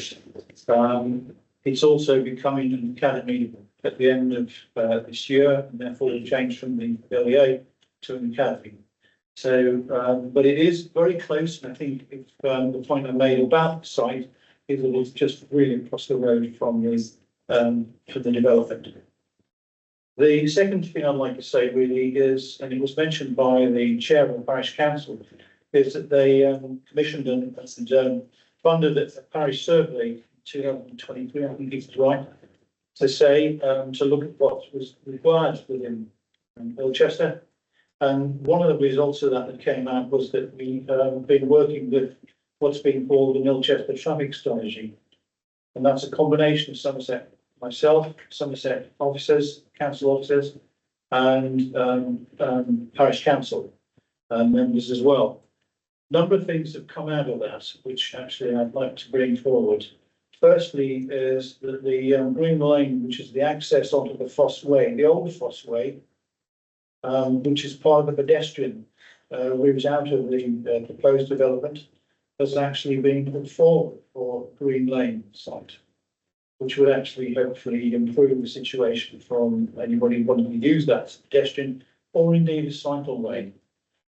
We have an integrated plan, which has been an active travel plan, has been put forward to the county council, Somerset Council, but is currently labouring under a lack of officer attention and time and personnel.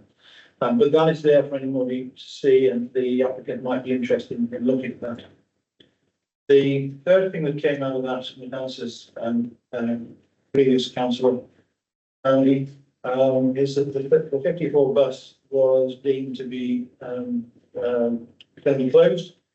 We had a campaign to keep that going, and in fact we succeeded in that, but it is on a trial period at the moment. There's a group meeting every month to try and keep that going, and it's looking at things. We've already extended it out to the RNAS, the base, and also out to the museum. And that's not actually getting the numbers that we want to keep it going. So I'm a small advertisement gap there, if you like. But that's certainly not there for the future, not guaranteed. I'll come back to that under another heading that I know. We had letters of support for the buses from the school, which obviously used it, and from many other members of the public. 800 people have completed a survey. The next point under the Ilchester traffic strategy we looked at is we developed a pilot something called Truck Watch. Somebody, one of the previous speakers mentioned about the concern about the number of lorries which shouldn't be coming through the site. And so along with Avon Somerset Police, we've piloted a thing called Truck Watch, which is intended to pick up these trucks that are coming through. There are signs, we've improved the signage to stop them. It's now outside the cheese factory. I won't go into too much detail because it's I can speak to you another time. But that's, and basically, if they're picked up and photographed, the photograph goes to the police and the letter is sent to the owner of the vehicle.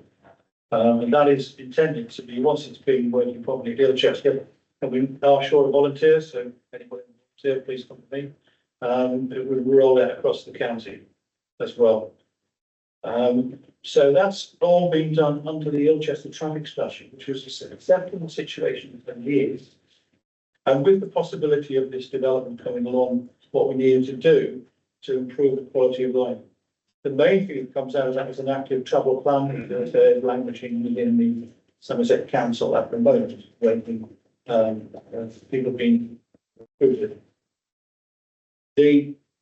final point I'd like to make really is that one of the reasons that we lobbied on behalf of the retention of the 54 is that surgery within Ilchester has no GPs. If you wish to have a GP appointment, you have to go to Somerton, but across surgery. So the 54 is absolutely crucial. Not only is it helping people get into work, to education, and to leisure. And I forgot to mention that one of the next things that we're working on with it is to extend the hours so that some of the 4,000 people who are employed on the basic Overton can come and go by public transport rather than using their cars. Early days for that. Coming back to surgery, we received very thankfully from the MD of NHS Symphony a supportive letter for the 54 and how crucial it was that people can get GP appointments at Somerset. So I was very surprised to find that the NIC, whatever the other acronym was we used, responded to say there wasn't a problem there, and I'm currently in correspondence with them to see why there should be a conflict in terms of the advice that's been given by two parts of the NHS. So I make all these points really on the basis that it would perhaps help the applicant to think about being involved with some of the issues that are going on currently, in addition to all the consultation they've already been taken up. So it involved the Ilchester traffic strategy, the surgery situation, and also the school situation as it is now, as opposed to what it was 2 years ago. And those are the only things, those are the points I'd like to make in relation to making this application perhaps a bit more robust and a bit more relevant to the residents of Ilchester. Thank you. Thank you, John. Councillor Kelly.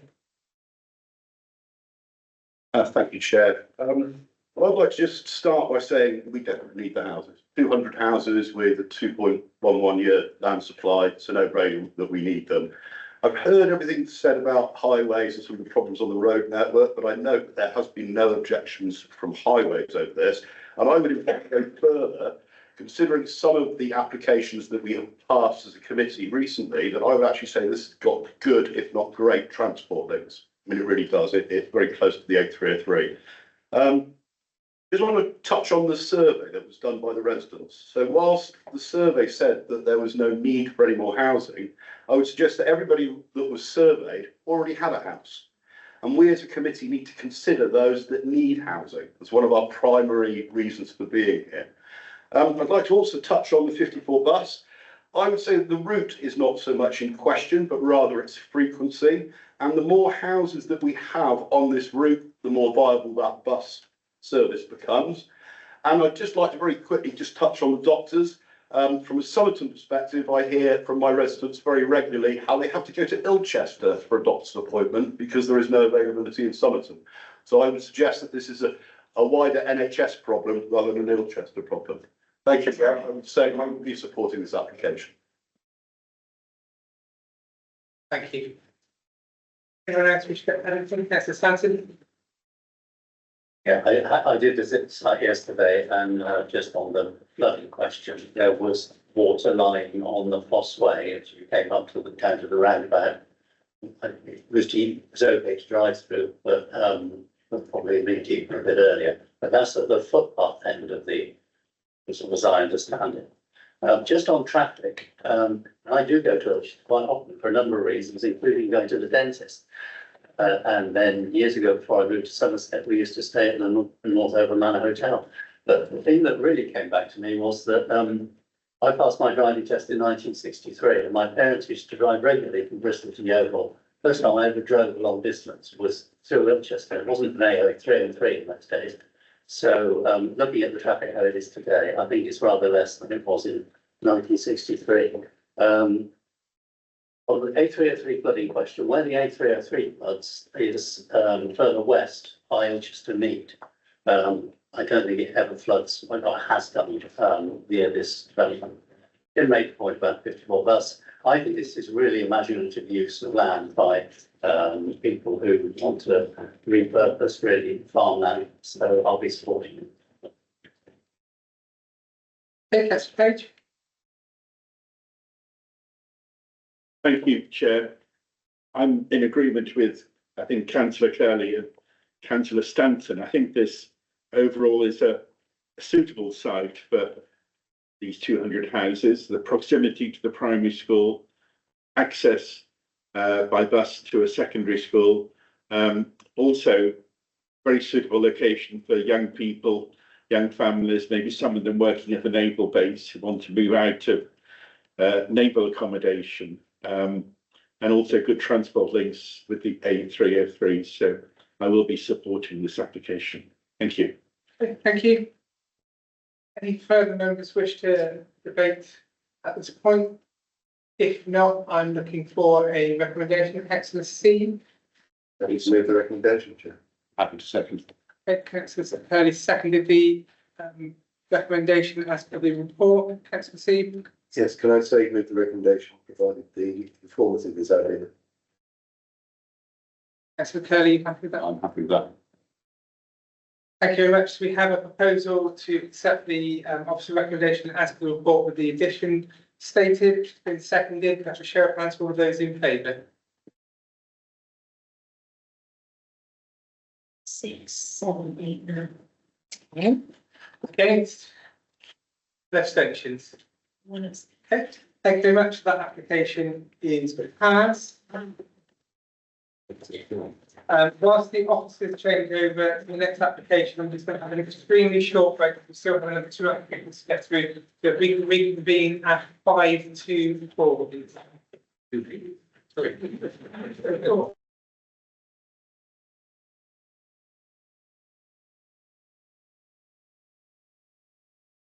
Land up quicker in Chard, and I will hand you over to the officer who isn't here for Tom's going to take it. Thanks, Councillor Baker. Bear with me a second while I navigate the technology. So I'm just Go to the report. Your presentation. click the right window. Yeah, that's the one.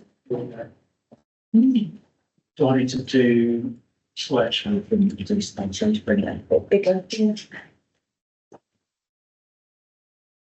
Okay.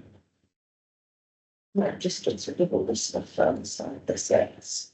So get it off the lines. Thank you. Apologies.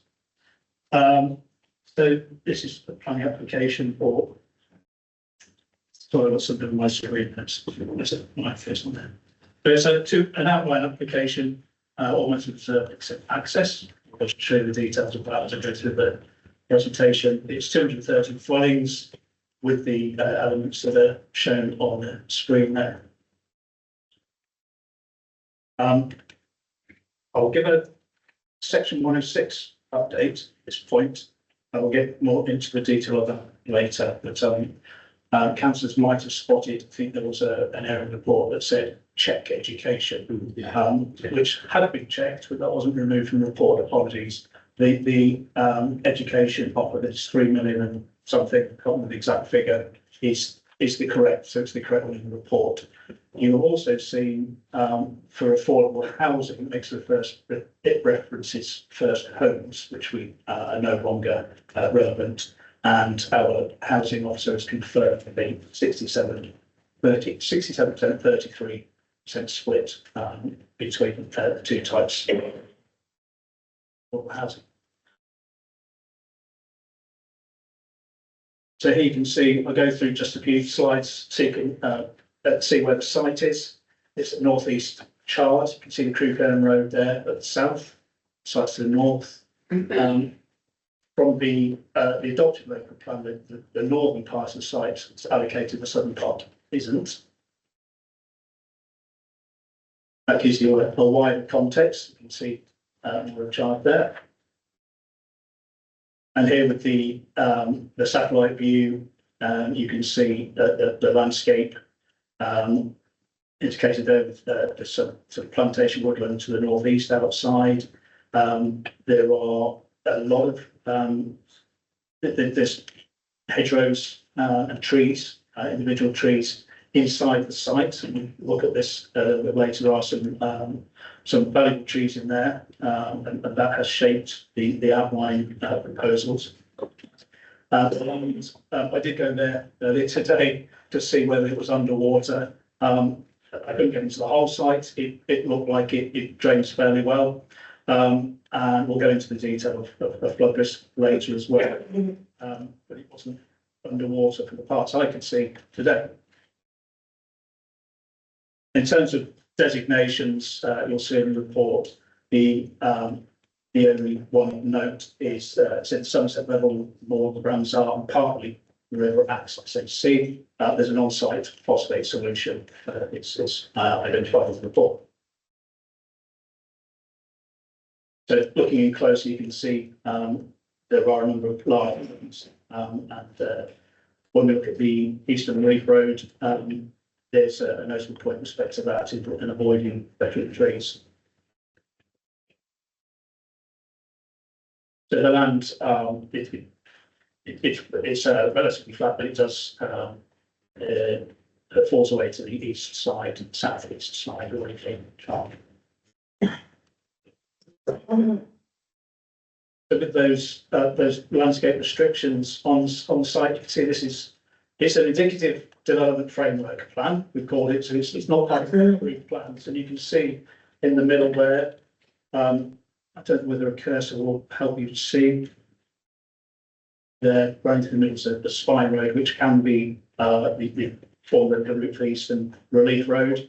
As you see, it's I think the safeguarded route in the local plan extended from in a more straight line, I think, from this southern point up through to here, and this route avoids the veteran trees and then links into Abishay's Road here. The Highway Authority has looked into the implications of all highway matters, albeit it's an outline. We're going to that later.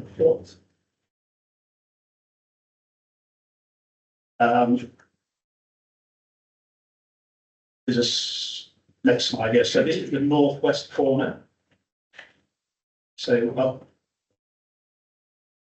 in that northwest corner there is onto Abishay's Road. That is the secondary emergency access to the northwest.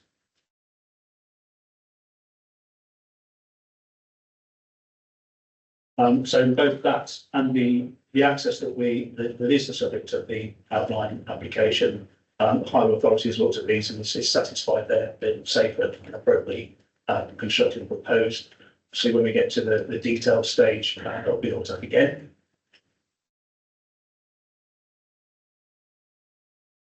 And that indeed is the southern access onto the Crewcombe Road. We'll look at a couple of photographs of that later in the presentation. This is on the western side of the site. I think I dropped another indicative plan in here. So if you can see my cursor there, we're over here where these lines are, somewhere about on the road. I think this field is outside the red line, so the development is beyond that. The landscape officer is quite satisfied that the principal development and the outline proposals are acceptable in terms of the minimal harm to landscape. It's if you know the site, it's well screened. I think the only views into the site will be from side windows at the end of, which I haven't said that house, I can't remember the name of the road, just to the north. There's a short cul-de-sac and houses that sit opposite the site. They don't have direct views in. There's quite a degree of separation. Otherwise, the site is pretty well enclosed and self-contained. That is Abishay's ambulance. That's just north of where we're looking now. Indeed, there's those houses. You can see, so in the photograph on the right, that's the access looking in to where the site is up Abishay's Road, and then onto the right. And the photograph from the left is the continuation on the right, shows those houses that are nearest, and you can see the gable ends pointing towards the site. So I think very limited views into it. Albeit the land in the right picture, I think if you know, it does rise slightly, but so there would be more distant views into it. But given the urban context, that's considered acceptable. This is going further up that, looking to the left, and that's the field I was talking about there. It's outside the site. It's, you can see there's a lot of large mature trees on the site which can be protected at the reserve matters stage. There's a detailed tree plan provided with the application. Indeed, and here the picture on the right is looking at those houses that we were just looking at. So you can see my cursor there, that they were the houses we were looking at there.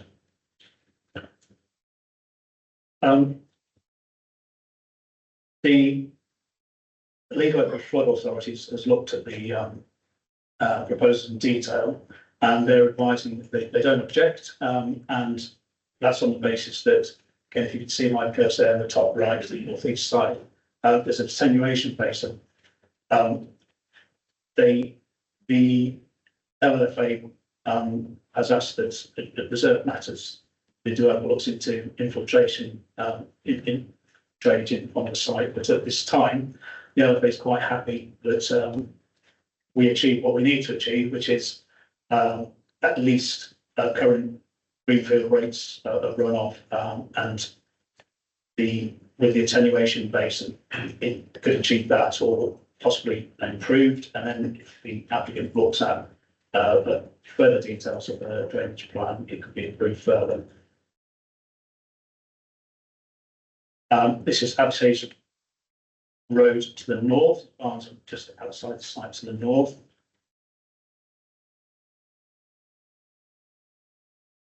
And a similar area looking into the site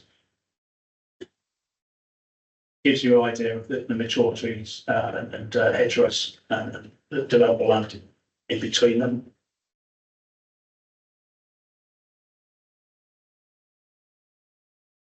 Similar, that's further along the road, again looking to the site, similarly the importance of working with the existing landscape structure. This is the south side of the road, so I think I've got it in. Oh, let's go back to the indicative plan. So we are here, you can see my cursor on the south side. There, just there, wasn't it? So on the south side of Crewe Road, let's go back to that. Which direction are we looking? So that, yes, that's looking from Crewe towards Chard with the, again, you see the mature trees and the sites where those cars are to the right. And you can see in the right-hand picture, that is where the access would be created, that I showed you earlier. Hedgerows be pushed back to give visibility. And with it's only outlined, but the outline is illustrating the houses will be set back again. So I was driving along there today, and the hedgerow, you barely be able to see much of the site other than the access point. So just to focus on the key issues we've looked at, principal development. It's a part of the site that's allocated for development. It relates well. The remainder of the site relates well to the urban area. We need the houses. We've considered residential amenity. I've talked about that. Highway safety, active travel, something people have been in more detail at reserve matters, but highway safety, the highway authorities satisfied. That's all achieved. I talked about surface water, foul drainage. We would require sufficient details to achieve foul water drainage. We're not impeded by heritage assets. Ecology phosphates are phosphates dealt with on site. Our ecology consultants confirm that. A detailed landscape ecology plan can come forward at later stages. I just quickly go through these slides. I've alluded to these already. It's outlined. We're looking at the proposed access and the principle of 230 dwellings with a section 106 and conditions. It's acceptable in the view of officers. And just a reminder that Charlie's identified as a private town. I got a note from our colleagues in policy earlier today. There's target of 1852. I think we haven't reached that yet, as far as I'm aware. So we're in a situation where we're actually looking at houses that we allocated. Well served my facilities, so sustainable location, we talked about that. I've talked about the allocation, about housing shortfall. Personally, there's no objections from any statutory consultees. We have received representations on the matters that are on the screen. Not really ideal, is it? As a slight to put up to, it's more of a note there that we've considered all those points in making the recommendation. Oh, we've got a letter of support raising the need for local family homes, which I think we're well aware of.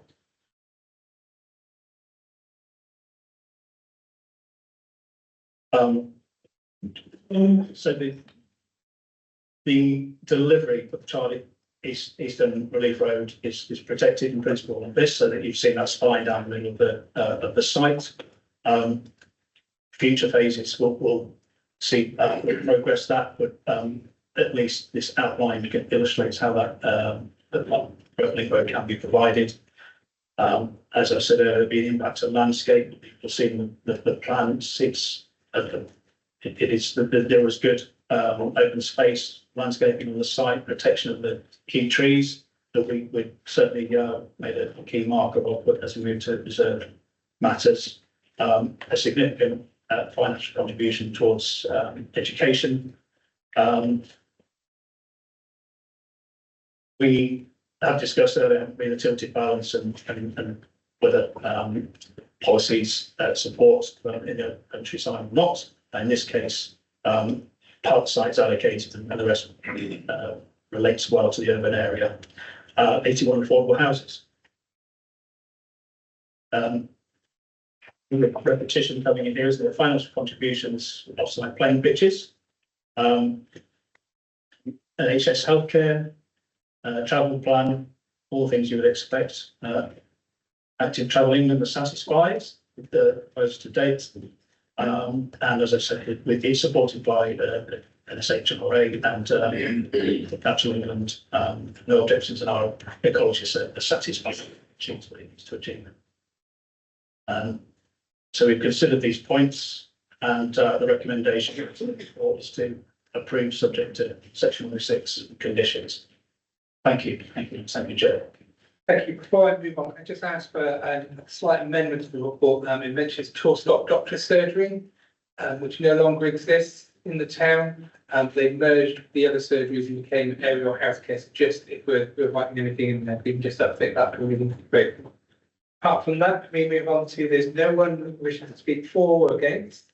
So I'll move straight to the agent, and we'll do.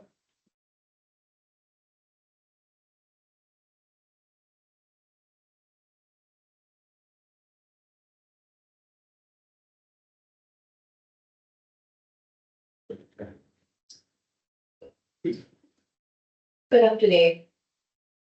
I would like to begin by thanking officers for their work and professionalism while considering this application. Since its submission in July 2023, Government has worked closely with both Somerset Council officers and statutory consultees to reach a position of no objection across all technical disciplines. As members are aware, the majority of the site is allocated for residential development within the South Somerset local plan, which has been in place since 2015. The requirements of the allocation policy have been complied with, and this site can now come forward to deliver the homes that Chad needs. A route has been safeguarded for the Eastern Relief Road should the council wish to bring this forward, and this requires the development of the whole site to provide the connection points to the north and south. The site is sustainably located with the primary school, local shop and bus stops on Abershires Road within easy walking distance. Chard High Street can also be accessed on foot or by bike or bus, with new residents providing additional custom to businesses within the town. Over half of the site area will be publicly accessible open space, creating a safe, healthy, green environment for residents in the years to come. Proposed landscaping and habitat improvements will ensure mature trees are preserved and will deliver a net gain in biodiversity on the site. Alongside this, of course, will be the provision of new homes, which will be a substantial local benefit. 35% of homes will be affordable, which will contribute to meeting the needs of those on Somerset's housing register who often are living in unsuitable accommodation. The open market housing will include homes suitable for young and growing families and first-time buyers looking to live locally. Significant financial contributions are to be made to local services to fully mitigate the impact of the development and provide additional benefits. It is being acknowledged that there is an acute housing shortfall within this part of Somerset. This is a site which has been identified for development within the local plan and which complies with the policy requirements and can deliver the council's aspirations for Chard. I therefore fully endorse the officer's recommendation and respectfully invite members to approve the application. Thank you. Thank you very much. Please, we move to questions from members. Please, Councillor Wells. Thank you. In the presentation, I didn't see the usual highways access plan, as this is about the access mainly. Is there any chance of putting that on the screen? Ah, there we go. So I did quickly. Is there any provision for footway from the going on the Crooked Road, which is the A30, along to the end of this site? If my knowledge is that there's no footway on either side of that main road at the moment. I don't believe there is provision along that on the Crewkern Road, so public access would be on foot with the north outside. Is it proposed then that the public access to the town is along the Abershades Road and through Abershades Road down through and coming in the side of the town, as it were? I presume that's it. Can you see my cursor there? Sorry. Not really. Can you see at the northwest corner? There's into Abershades Road there. So you go out the north, turn left, and come back down to the footpath along there. It links into the town. Yes, thank you. And the other question from our highway chairman is we've done a number of larger applications in and around Chard over the last few years, and on every occasion we have had a report from the highways in relation to the Convent Link junction, which is the main A30, A358 junction in the middle of Chard, and it is always referred to when any major application comes on, because in fact, the last report we had, it was oversubscribed by quite a number, and it was a concern. And I'm surprised that there is not any mention of that junction within this highways application. Yes, Adam, to comment on that. Adam, could you comment on the capacity of the Convent Link junction and the impact that this application may have on that junction? Yeah, obviously the transport assessments have been looked at by my colleagues, and there were no adverse comments raised about the convent lights. All I would say is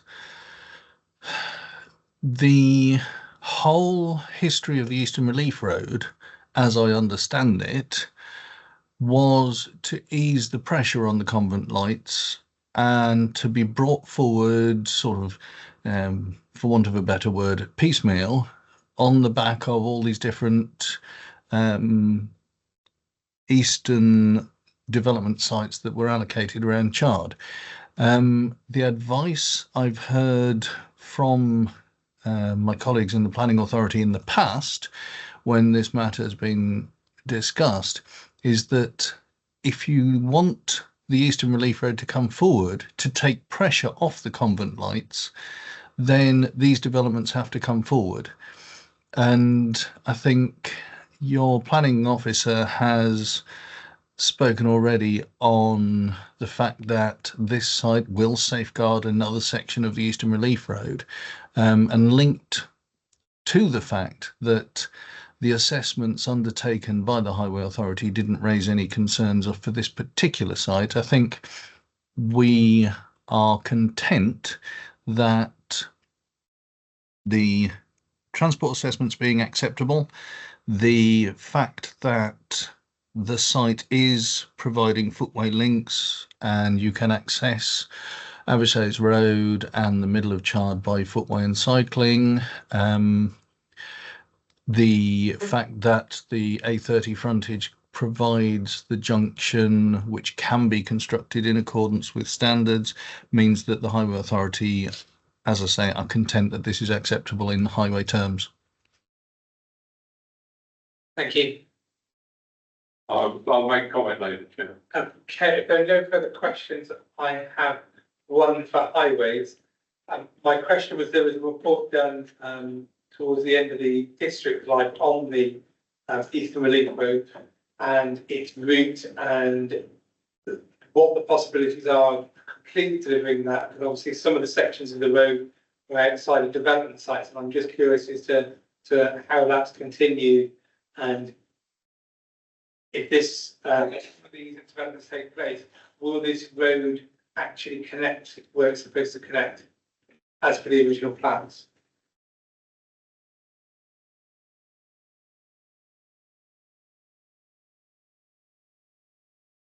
Was that for me again? Sorry. Yeah, it was a highways question, yeah. The Eastern Relief Road was originally led by the Chard Regeneration Strategy. It went into the local plan. And obviously the alignment of the road is being, as I say, piecemeal development through safeguarding land on the back of development through 106 agreements. So yeah, I mean, as far as we're concerned, it is being brought forward over time. Obviously, time will tell how fast it takes to get in place. And unfortunately, because of it's all being developer-led, I can't give you any idea of a timescale at the minute. The new local plan for the Unitary Council is in the process of being developed. I have asked the question about alignment and the sort of provision of the route, but because it's all wrapped up in developing the new local plan, unfortunately, I've not been given any responses as yet. Thank you, Adam, and thank you for raising that as part of the local plan. Councillor Webb. Yes, so if I allow me back, yeah, I just thought another highways, but somewhere within this report and probably on the website, there is talk of a roundabout at this junction. Whether it was in this application or another one, I don't know, but that there is talk, and that was to do with a site which is coming forward on the other side of the road, opposite where this access point is. I think it was something to do with manufacturing pneumatic site. And during those various applications, it was mentioned that there was the talk of a roundabout at this junction. Is that within this application, or is that within another application? Unfortunately, I wasn't involved with this scheme right at the word go. I've looked at it. Obviously, we have to look at application for planning consent on the plans we are provided with, and we judge each case on its own merits. So we've looked at it. If a roundabout had been proposed in the past, obviously that's changed over time. So now we're looking at it as it's currently presented.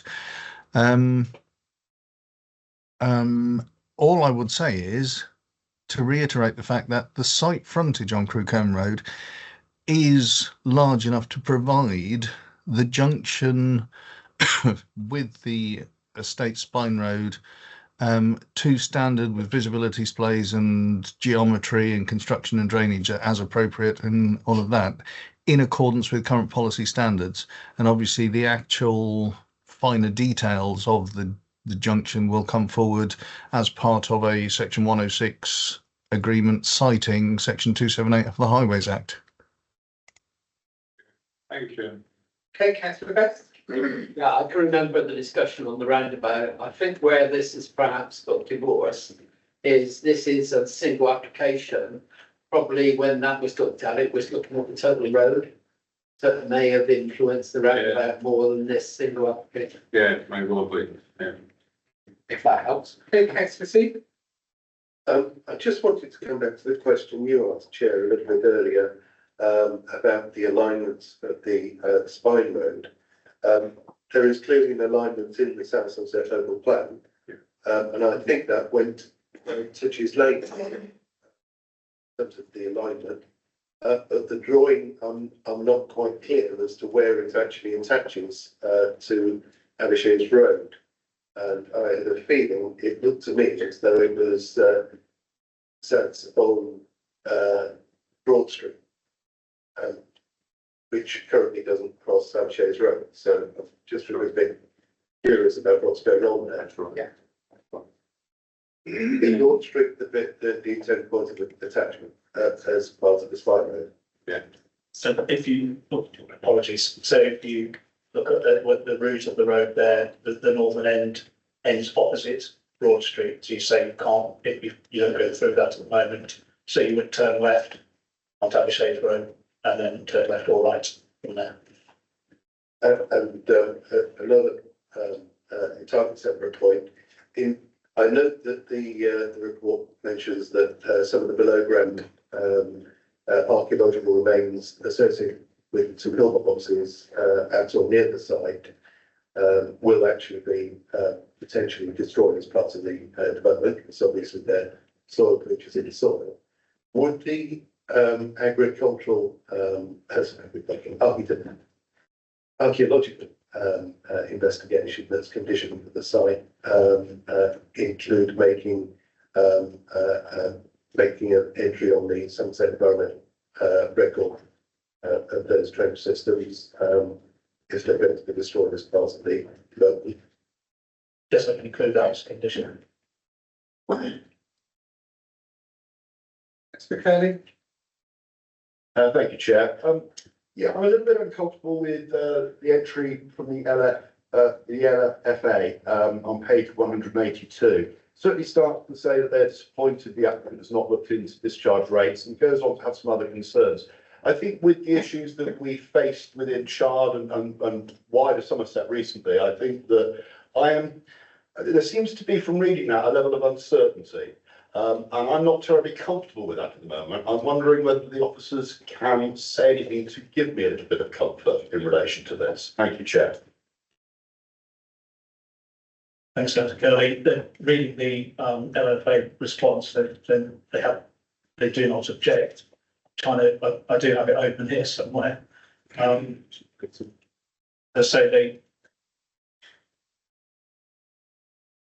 you bear with me for a second. So what I've read is they don't object, which is the critical part.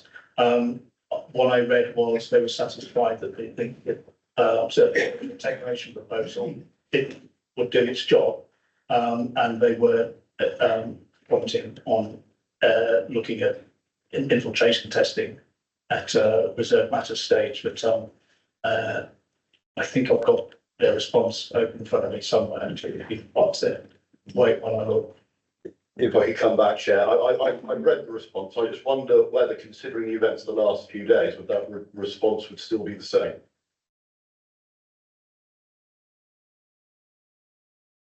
I would think yes, because we build in climate change cases of additional rainfall into all the calculations. Any further questions? Yeah, just possibly in order to help out, would I be right in thinking that that fell within the remit of condition 7 and condition 13? Indeed, that's what that's referred to the infiltration. It's a matter that became And if you can't achieve what's required, then the permission won't be forthcoming for the reserve matter. Okay.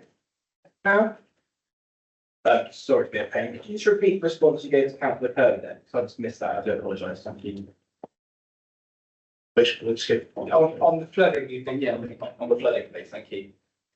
In terms of the conditions, yes, so if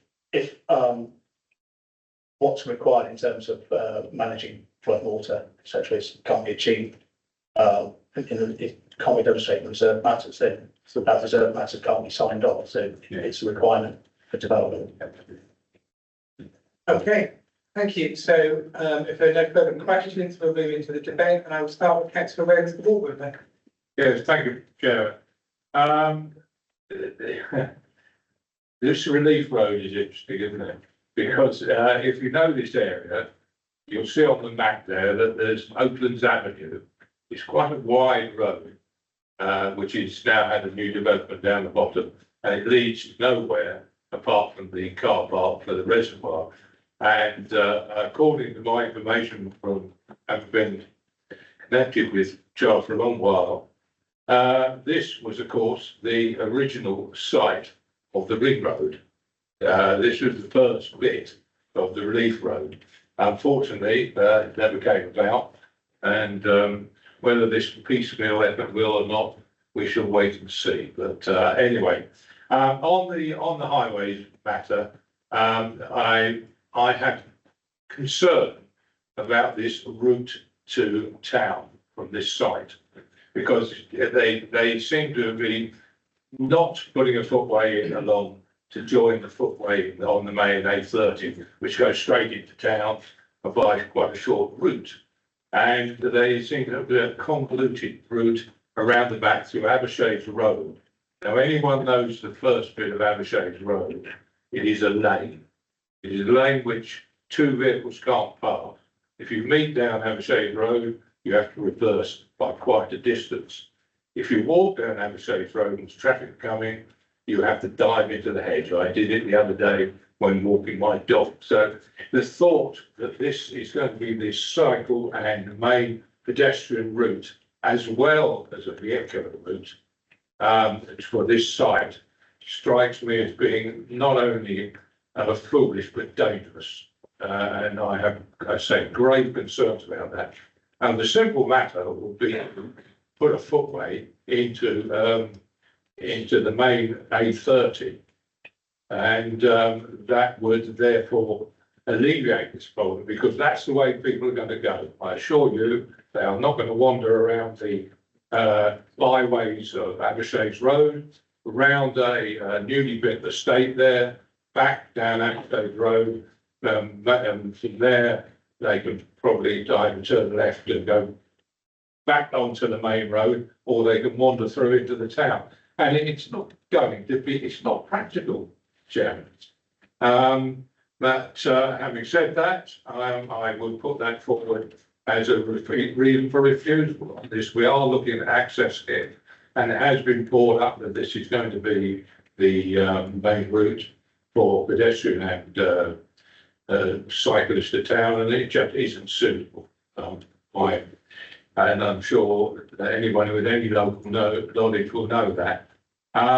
But having said that, I understand that highways have got no objection to it, and we've had no objectors to it. So I may be speaking probably not be supported. Apart from that, I have, along with the questions asked about flooding, recent events, and make it a very focused, in particularly a matter. I have to say this isn't the worst place to jar for flooding, because it's not on the escarpment side of town, if you like. And frankly, water drains from this area into the reservoir, which you can't quite see on the map, but within half a mile, quarter of a mile, and that is a natural drainage, which we are all already working on as a council for on the sluices, I think, to make sure that it doesn't overflow as it has been and flood lower down. So the work is being done on that, and that is a natural way for water to go on this this site. As to the actual housing, we've heard that this is, and is partly, not as said by the agent, this is partly on the local plan put forward by the Garden Regeneration Board, which Chairman and I probably sat on. And therefore, part of it only is probably in this tipping balance. I don't know whether anybody's like me, but I feel like the very lightweight child on the end of the seesaw, and on the other end of the seesaw is a big heavyweight child, and that heavyweight child is the planner's side of the tipping balance. And we're never going to get our feet on the ground, I'm afraid, on the top of that seesaw. But that's an aside, Chairman. But I say my main objection to this as ward member is the fact that the pedestrian and cycle route is not practical in any way, shape or form. Thank you. Councillor Seaman and Councillor Page. Thank you, Chairman, for your forbearance. I share the same concerns about the compliance with policy TA5 on certain accessible transport law. I noticed that there is actually a footpath along most of the A13. It actually ends. There's a field boundary south of Crookham Road at the edge of the site, and then there's another one which is south of somebody's very nice house. And that is the point at which the fades away into obscurity.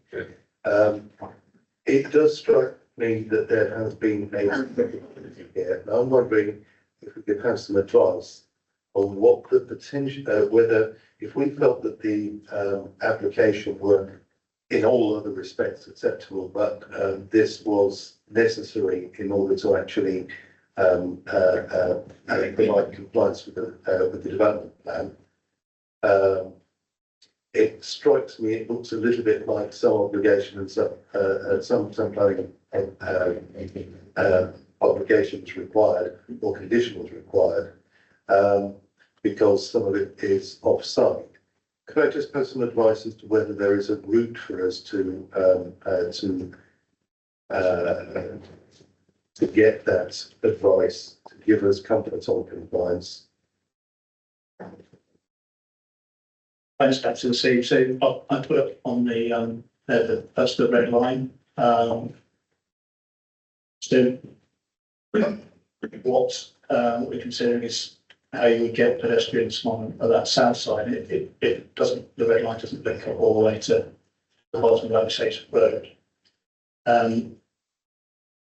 So certainly, at the reserve master stage, we can get pedestrian links into that northwest side. That's what happened.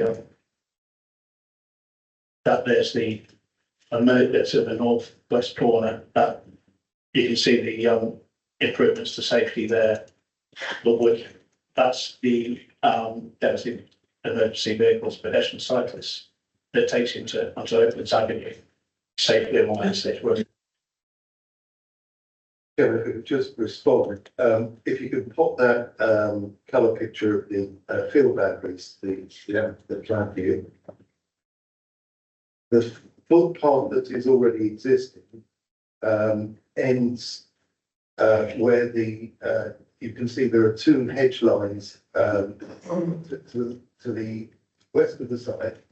There's the road coming down, and there's some housing in trees which are immediately adjacent to the lower western edge of the site. And below that, there is a hedge line running north-south. If you could if you put a cursor on there, that would be very helpful. Right, so that is at the edge of the site. And if you move down to the other side of the road to the hedge line, that distance I'm estimating about 50 metres, joins you up with the footway, which is on the north side of the A30. It seems to me a little bit disappointing. You can't bridge a 50-metre gap and get a connection. I think it would be worth trying. This is where I'm on the horns of a dilemma, because I think in other regards, I like this site, but I do think it's very important when we try and create pedestrian routes, otherwise we're just gonna create swings and roundabouts where we've improved the traffic on the traffic lights by putting the relief road in, and then made it worse by putting the trips into town there. See, yes, I can see coming out that direction, it's certainly possible to achieve that. So I don't have the advantage of having been involved in earlier discussions to see whether that was looked at, whether it's it's certainly possible. I guess it's a little unfair if the applicant can't speak to confirm whether it'd be that would be acceptable at this time, but I do certainly think it's possible. Councillor Ware, can I just ask, the whole of the northern, I suppose, side of the A30 of the site is in possession, or not all of it, certainly down as far as the eastern corner is part of this site. So if it's part of the site, I wouldn't have thought it was beyond the realms of possibility to have construct a footway if it's already part of the site. I'm going to go to councillor Bett, but can we not talk about the footway for a minute, and I'll explain afterwards. Sorry, I'm going to talk about the footway. Okay, I don't want to, like, in that case, can I pause you? What I'm proposing to do is for none of us to leave the room so that we can still keep on track, but to give Tom 2 minutes to have a quick chat with the developers and see if there is any legs in this before we go any further. I don't want to go over a lot more conversation about it, and then this that we don't need to do. So I'll give you 2 minutes to have a quick conversation with the pause.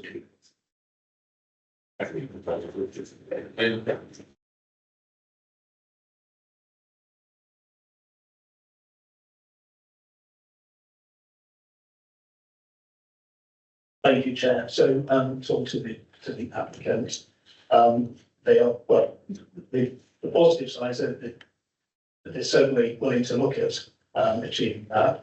And we could work with them to try and achieve that. But I understand there are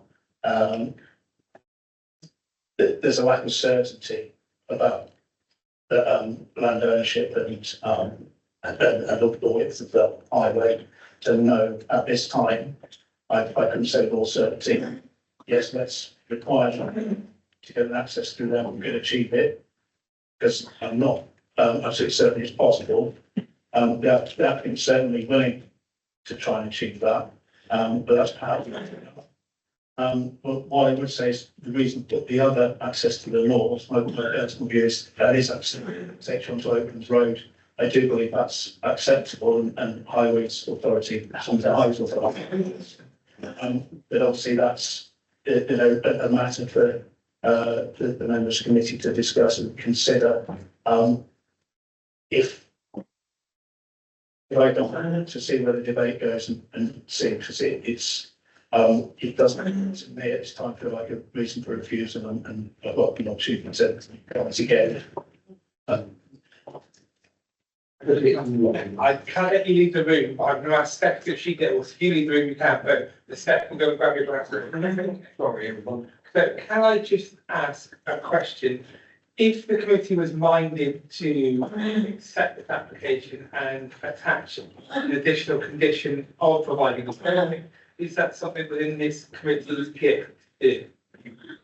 Yeah, we could attach the condition, but I'm advising that I'm not certain it can be achieved. So we'd then be in a position where it looks there in the condition such that a different access was acceptable. But we get company condition on, but it might not be deliverable.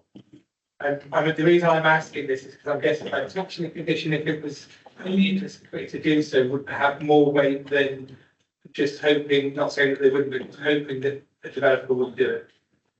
Yes. Thank you very much. I'm going to go and Councillor Page, Councillor Kelly, Councillor Betts.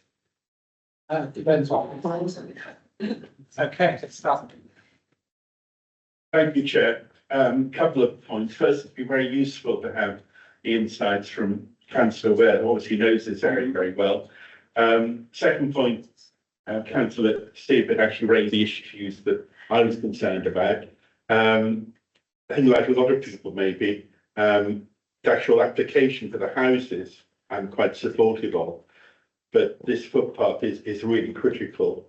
And one option that I know we don't like doing is to defer until we get more clarity about whether this can be put into place. So that's just putting that on the table as an option. Councillor Kelly. Thank you, Chair. That last question was in the same vein that I was on. I'm comfortable again, second application in a row with the uncertainty here. I'm wondering whether we should defer it until we have some clarity.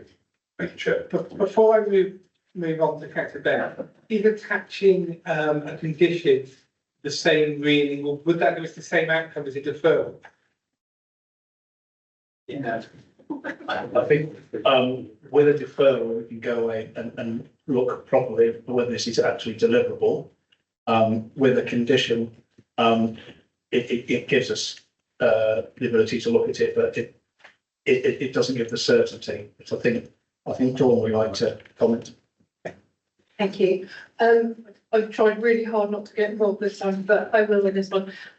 In terms of potential solution for members and the issue that you're grappling with at the moment, what I would like to suggest is maybe a halfway house in terms of if members were satisfied a condition would address the concerns they've got. The recommendation from the committee could be to approve with that condition, and we'll take it offline and discuss with the agent to see in terms of whether that's actually going to work or not. If there's a fundamental flaw in that condition and it won't deliver what members are raising, then we can back. So effectively, it is both a recommendation to grant with condition if it works, or a deferral back to members in the event that it doesn't. So I'm guessing that kind of gives what both sides are after. What I'm trying to do is I'm trying to avoid a deferral and it come back if we can find another way of resolving it. Correct. The best. Yeah, sorry, that sounds like it, as long as we can get the goal that we want at the end, we're just looking at the solution getting there. And I think the frustration is that on the majority of the application is okay, and it's just a small part, but that small part seems to be a consensus, to be a big concern, so we need this, to be rolled in. Yes, well, the only problem with that course of action, Chairman, is that, of course, if the condition falls or it will revert back to the plan, which is for this Abershave Road, or part of Abershave Road, anyway, contained within this site, to be the route that will become the route. And I can't possibly vote for anything personally that would make that a possibility. Can I just check? So I've got it clear in my head and probably for everyone else. If this condition was attached and this committee approved, if the condition is undeliverable or fails, does the whole application come back to committee to be reconsidered? Yes. Oh, fair. Oh, right. Fair enough. Fair enough. Yeah, so effectively, we put solution on, and effectively the committee would be allowing delegated powers to agree the condition. In the event we can't get to a point where we've agreed an appropriate condition that is deliverable, then we haven't made a decision, it comes back to committee. Okay, I really like that idea because I think that could solve lots of issues of deferral as well in the future for Councillor C. I'm just moving on one because actually I think we possibly also need to recognise that the exact wording of the condition possibly needs to be delegated, but the committee needs to give you a clear instruction. So what I was going to propose was that the subject to a condition that a pedestrian access was achieved to provide continuous access to the A30 to the west at the end of the present footway. Is that the sort of direction that you would want? Yeah, and usually in cases like this, what we would do is we would agree the wording of the condition and then get sign off from the chair and vice chair to ensure that it's reflected the debate for the committee. Yeah. Okay. So yeah, that's just what I was going to come to. So can I just check then, Councillor C, that you are proposing to accept the officer's recommendation with the condition of making the footpath extending to the site along the A30 and delegating the authority to the officers to negotiate.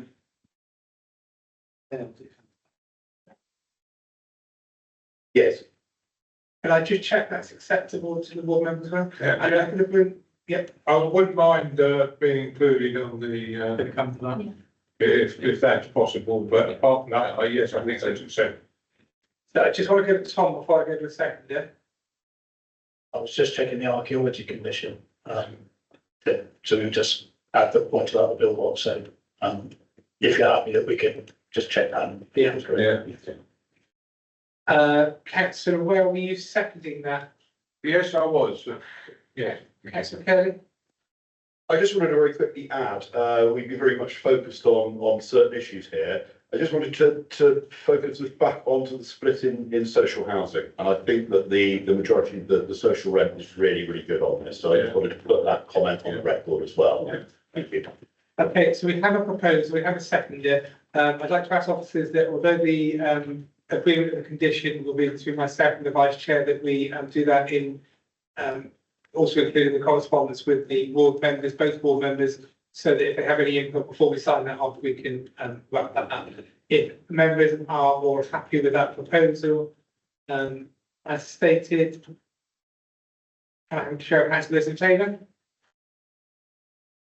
Okay, so that's unanimous. Thank you very much, members. We move on to agenda item.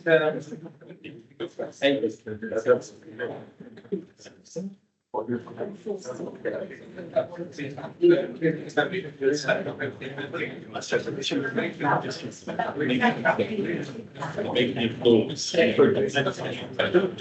thank you, members. We move on to agenda item 8, which is land at Owl Street, Stockbridge. It's entirely up to you. I just didn't want you to not be able to vote yet. If you want to go. Okay, so we're just having a change of officers. I'll just give you a second whilst go.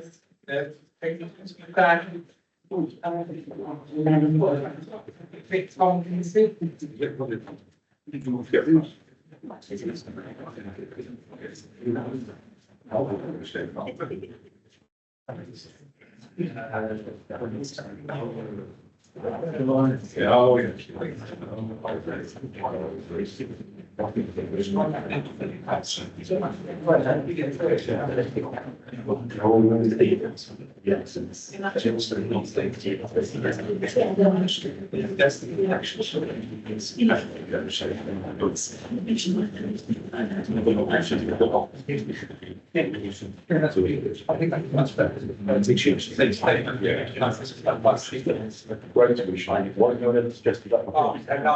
thank you so much. She's an absolute star on that. I've had big biscuits for the minute. I've seen this one before. Yeah.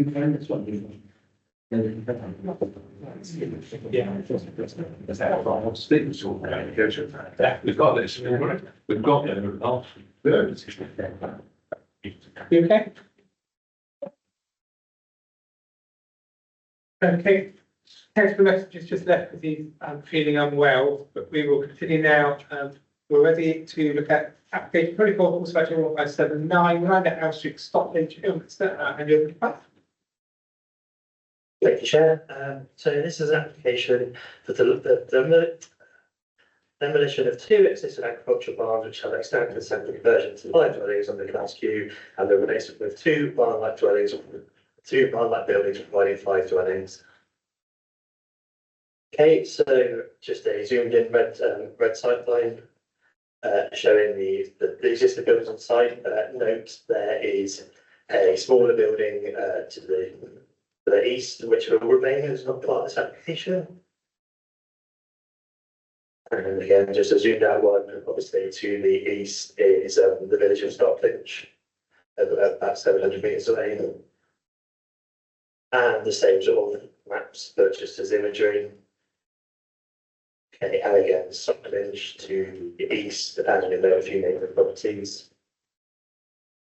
Okay, so a map just showing the local footwear and public rights of way. You'll note that there's none adjoining the site nor going through the site. Then I'll just take on some site photos. Okay, so I've stood at sort of the access looking north, up Elm Street. There's a single dwelling up there. And looking towards the village of Stockbridge. This photo is just taken on the access track, looking back towards the access. And again, just a photo of barns that are currently on site. So this is the flank of barn A, which will remain on site post development. You note the residential property in the background there. And again, barn A, just a few more photos of the barns. So this barn B, essentially the photo, that has consent to be converted to 4 dwellings. Again, just some more site photos. This barn A has extant consent with the Class Q to be converted to a single dwelling. Just take you through some more photos. Obviously note the urban countryside beyond. And again, the relationship between the 2 barns. And again, so barn A, where the hay is stored, will remain on site and is not subject to this application. Okay, so on to the submitted red site line location plan. Obviously, barn B is the longer one to the south, and barn C is set to the east. The smaller one, barn A, is outside the red line and is not. It's not included in this application, as previously mentioned.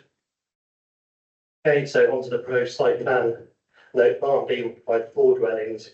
You'll see four curtilages outlined on that plan and relevant parking spaces. And then barn C will provide 1 larger dwelling with a fair size curtilage and parking provision included. Okay, so just on to the elevations. And again, the floor plans, this is floor plans and photos for barn B.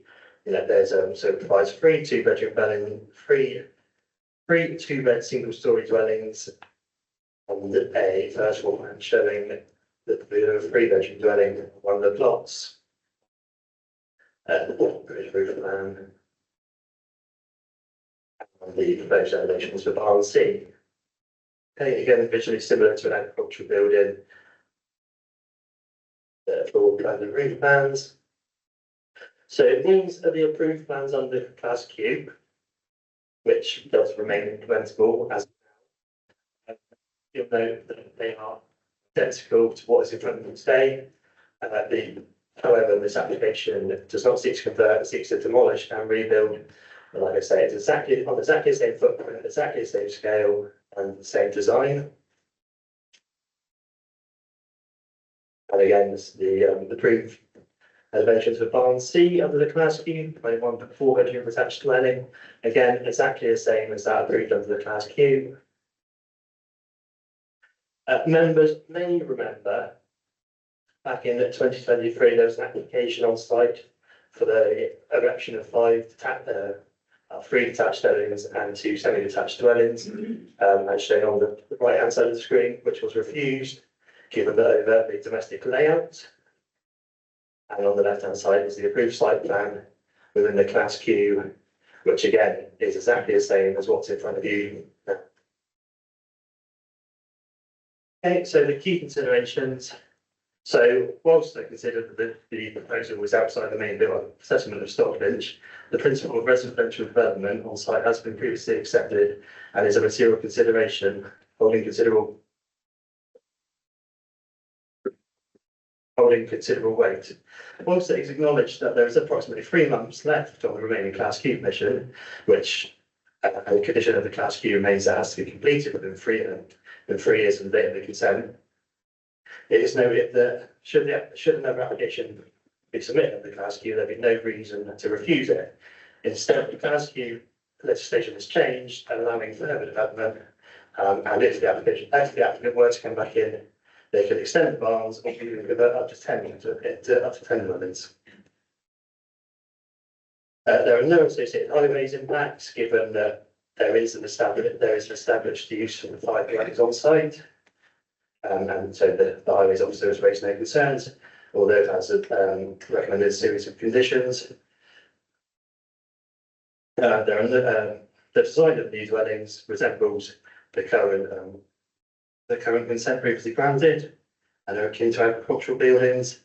As such, it's not considered there be any adverse impact on the nature of the area. As such, it's recommended the application be approved subject to the conditions within the report. Thank you, Sam.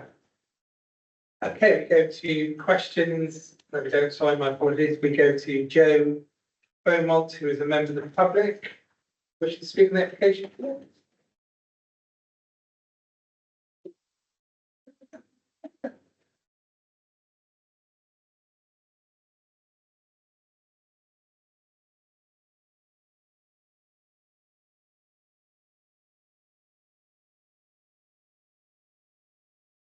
Thank you. I'm representing the views of Owl Street.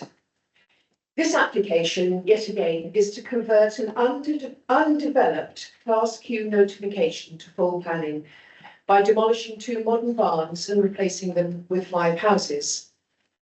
Bearing in mind Class Q is not intended as a replacement but reuse, the only difference to the last application for full planning, which you rejected, is that the houses would be built on the same footprint of the demolished barns. The officer's report consistently mentions fallback in regard of the 2022 Class Q permit, but a Class Q only has a lifespan of 3 years. To quote, "The change of use and operational development must be completed before the expiration of 3 years after the date of that permission." However, no development has even been started, not even the required submission of a conditional environment plan, let alone finished, and the barns are still being used for storage. This Class Q permit expires in 53 working days on the 13th of April. Even Superman could not demolish 2 barns, build 5 houses, install electricity, water, drainage, and have the houses ready for occupation by then, even if the planning and building regs had been submitted by now. Therefore, any reliance on fallback will no longer exist, null and void. Perhaps this stream of Class Qs was just a way of achieving full planning on a site that otherwise would not be permitted.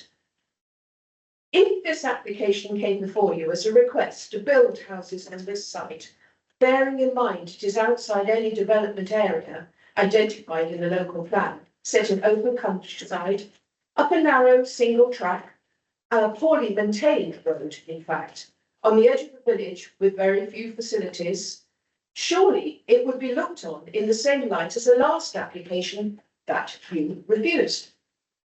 If this precedent is set, what is to stop this or any developer from knocking down a barn and replacing it with incompatible residential development in open countryside, and then revisiting the planning process for a more sizable development on what would have become established change of use? To conclude, there is no fallback position. The applicant is deliberately trying to circumvent policy in the National Policy Framework, paragraphs 83 and 84, and the safeguard in the General Permitted Development Order, which does not permit demolish and rebuild, and fails to satisfy the criteria in policy SS2, development in rural settings. Thank you. Thank you very much. Thanks for Fiona Day from Stockland Parish Council.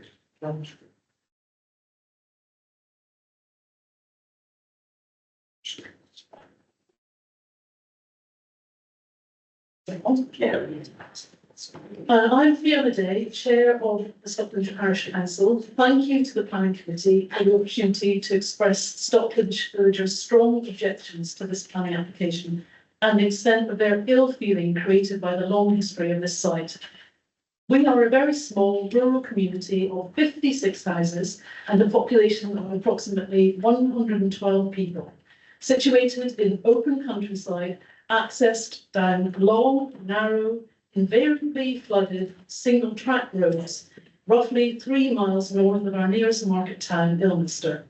The only village facilities we have are a very small village hall that has a maximum capacity of 60 people and a church with 2 services a month. We have no school, no shops, no pub, no medical or dental services, no recreation or playground, and no public transport. All of these villagers' needs require a minimum 6-mile round trip by car.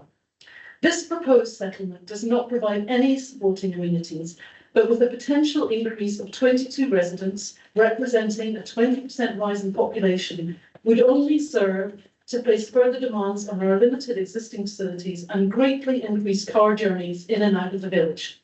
A development of anything approaching this scale would be a first for Stockbridge. Any negligible evolution has never challenged the limited village infrastructure.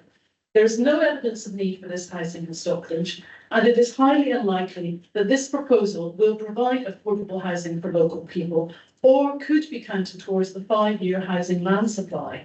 This is because, when assessing this application, the committee must also take into consideration the outstanding planning applications within the same ownership for a 27-bed holiday complex in nearby Atherstone with a swimming pool and a games barn, as well as a new track to connect this site in Stockbridge with the proposed holiday facilities in Atherstone, forming a multi-site holiday complex. It should include Stockbridge Parish Council and villagers object to this application because there is an inadequate village infrastructure, there is no demand in Stockbridge, this development will not count towards the 5-year housing land supply. The design is highly utilitarian and non-character. There is no Class Q fallback position, and this development, sitting outside the development limits of the village, lying in open countryside, detracts from the wider landscape character of the site. Thank you very much for your time. Thank you very much. Next call, Ewan Cameron.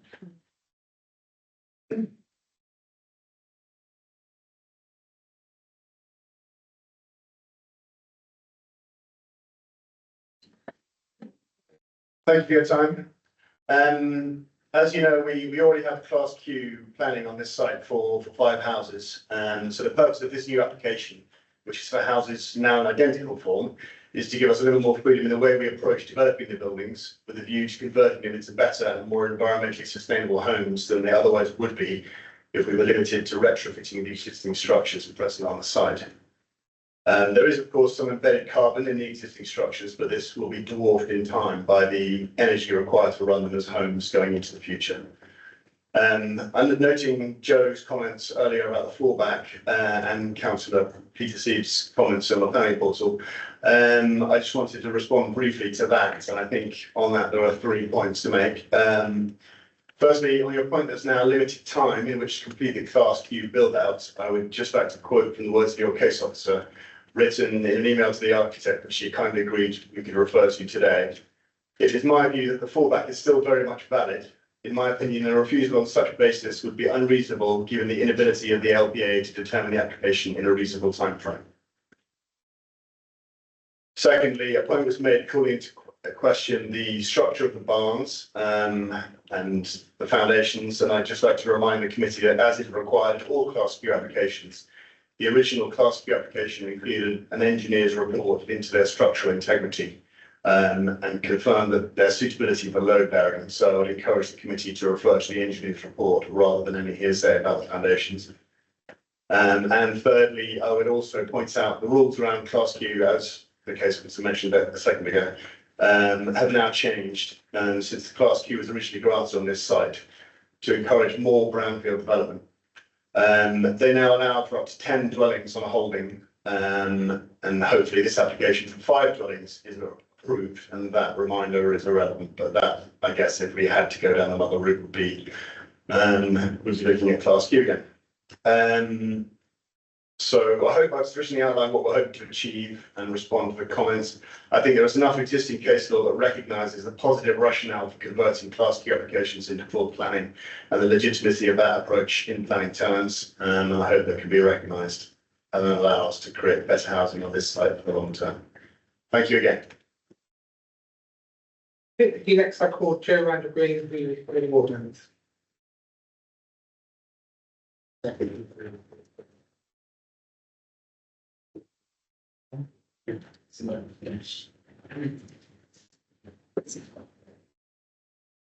Thank you, Chairman. Good afternoon.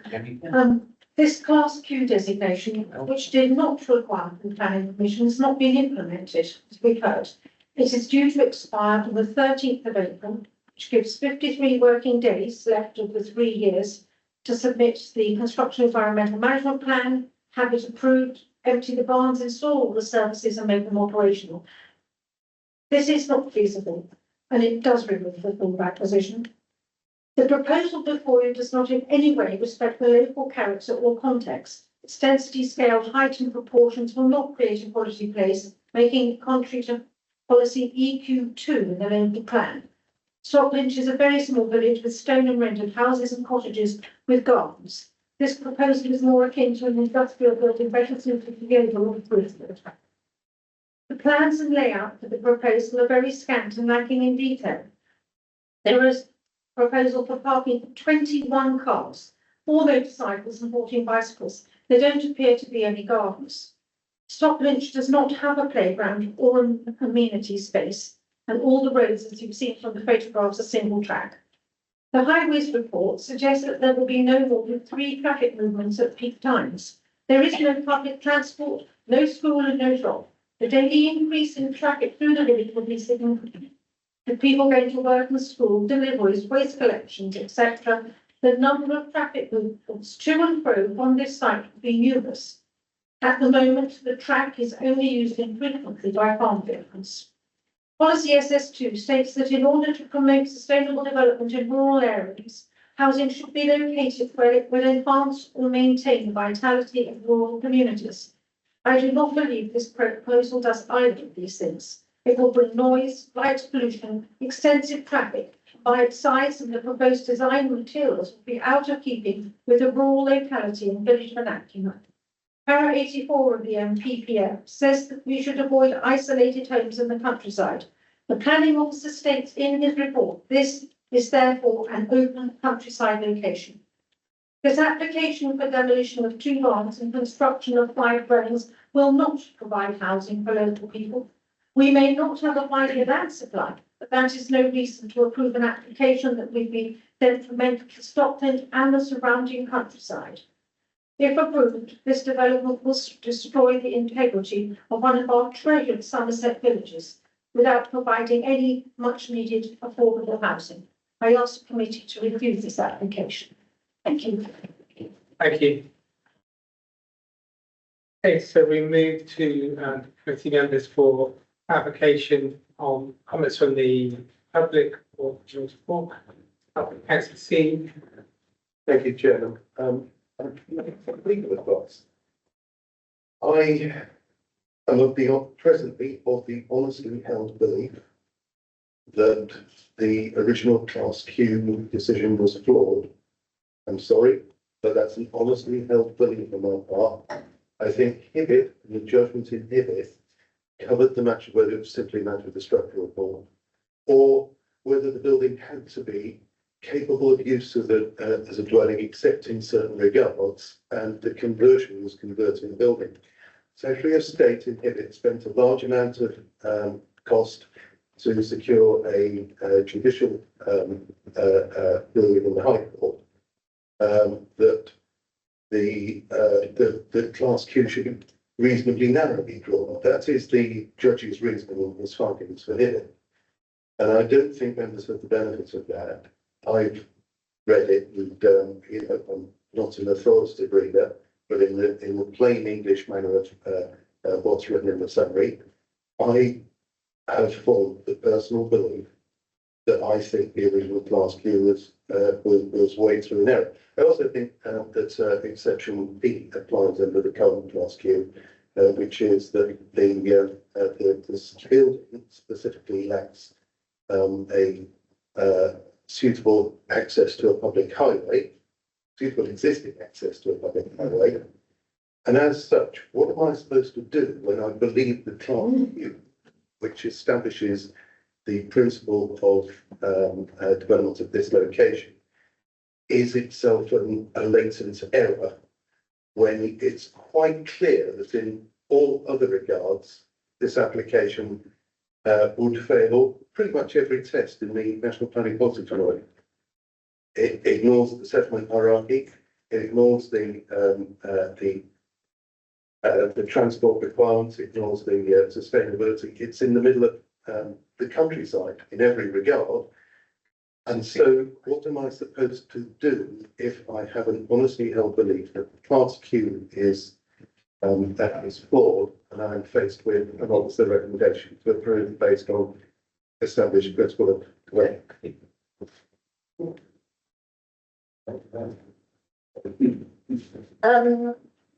Right.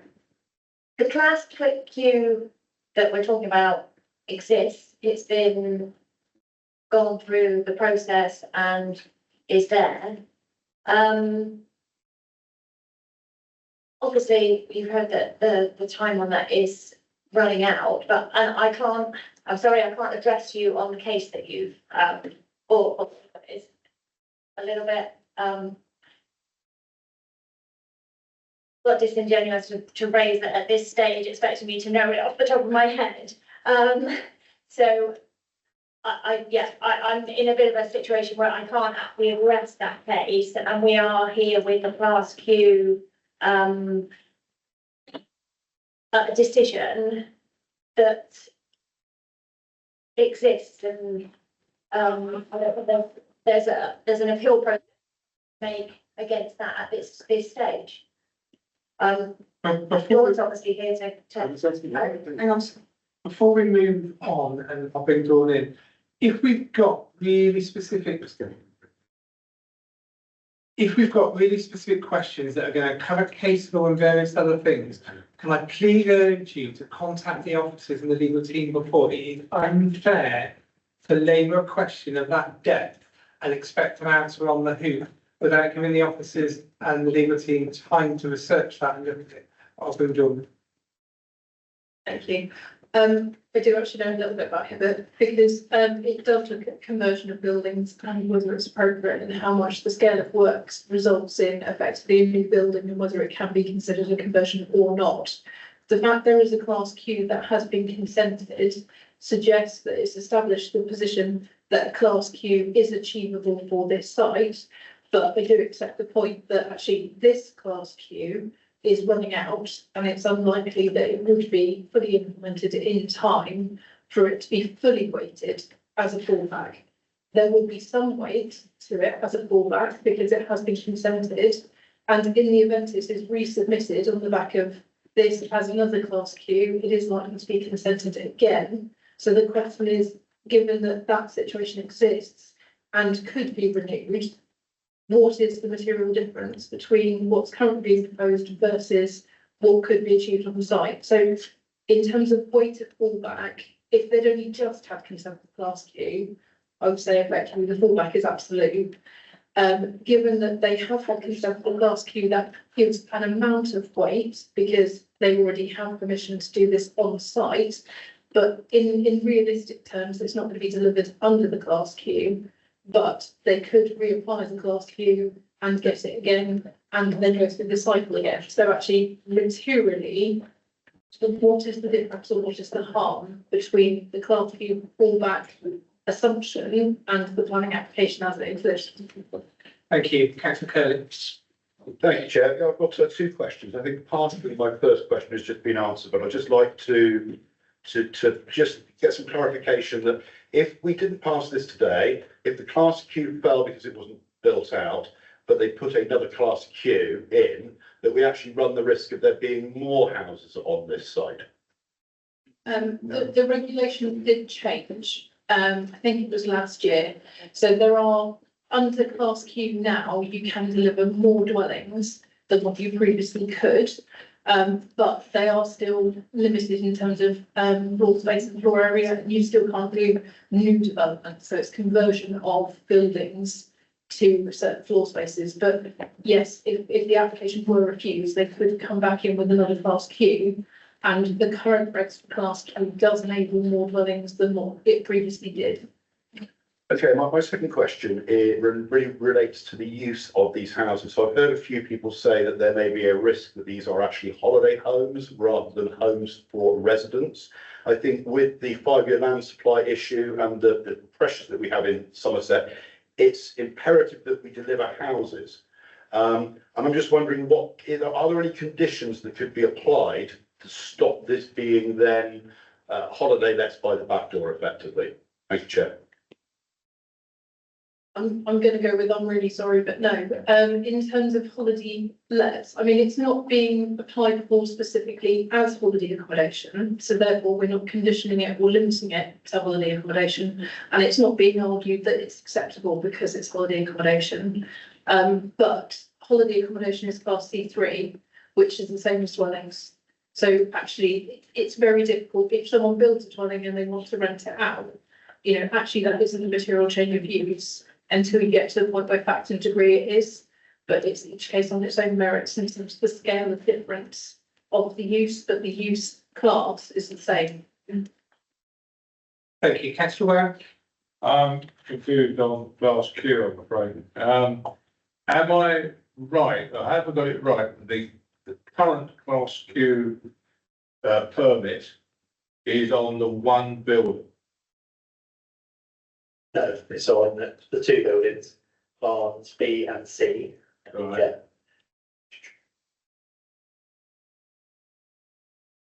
So the two larger buildings, with the building on the left is so it's barns B and C. So barn B has extent consent for 4 and C for 1. Thank you. Thank you. Okay, are there any? Thank you, Charles. I want to go back about 6, 7, 8, I don't know how many years now, we all did this planning training here on permitted development. I do remember this is bugging me in the back of my mind now. I know it's not a class Q, but before we get to that, an existing barn sat anywhere, if you kept the outer structure or something, you could just build what you want generally, as long as you use that on under permitted development, or is that all ceased as it is now? No, that still exists, and we are seeing appeal decisions where, as officers, we are resisting some conversions, and the planning inspector are allowing them. So actually, the scale of work she can do through a class Q are quite significant. In the PD regulations, it basically says you can put in new walls, you can put in doors, you can put in windows, you can put on a new roof. But ultimately, we have to be satisfied that it is a conversion, so that the structure and the frame of the building still exists. So often with class Qs, we get a structural report and we basically say, when you convert it, how are you converting it? And they have to demonstrate that they can against the regulations.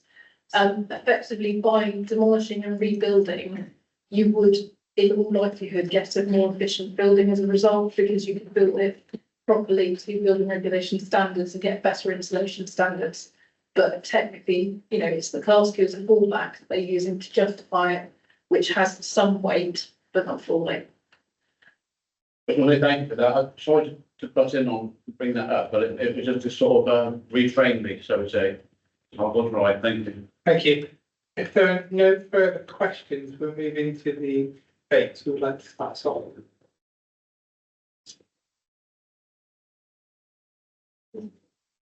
Councillor C briefly. I would like to say, I know the advice, and I actually got this, and we had, to be fair, I telegraphed this in the pre-app meeting. I may have put it more strongly in the meeting itself, but it is an honestly held belief on my part that the class Q, were it to actually be a genuine attempt to deliver permitted development under class Q, it would be done by now. There have been constant diversions from the simple doing class Q, which included a range of various previous applications. That and the very limited time for which the present class Q remains excellent, and the lack of credibility that it could be developed under the current class Q makes me want to give the class Q a relative, acknowledge it, give it a relatively low weighting in the planning plans. The reason I give it a low weight is the enormous weight of the remainder of the planning policy framework, including pretty much all of it. I'm not even sure paragraph 84 would support this sort of conversion of buildings. So, as such, I feel that the the development proposal before us has to be discernible and balanced between the existing class Q and its implications and the main thrust of national benefits. As such, I think it should be refused on this occasion, noting that it would be tested again against the current class Q, and that would be proper. So my proposal is to refuse on the basis. Can we let someone else have a say before we go straight to a proposal? Who else would like to comment on?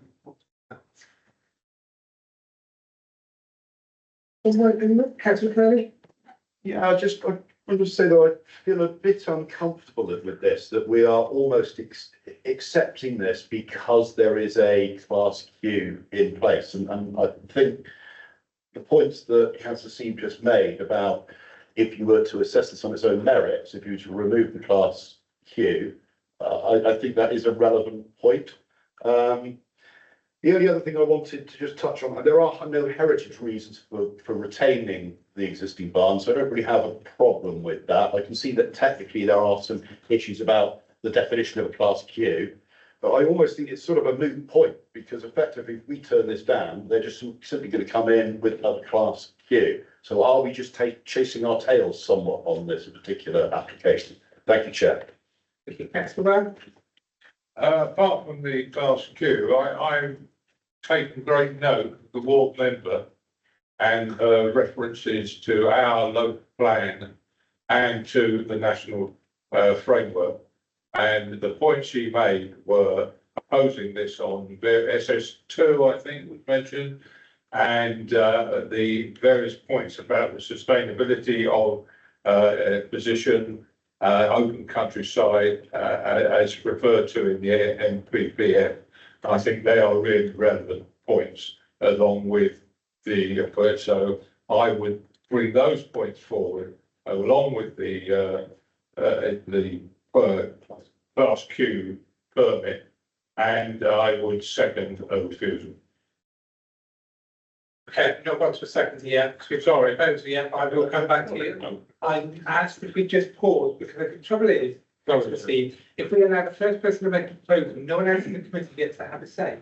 So we need to allow members to clearly debate it. Excellent page. Thank you, Chair. It's really a question for the planning officer.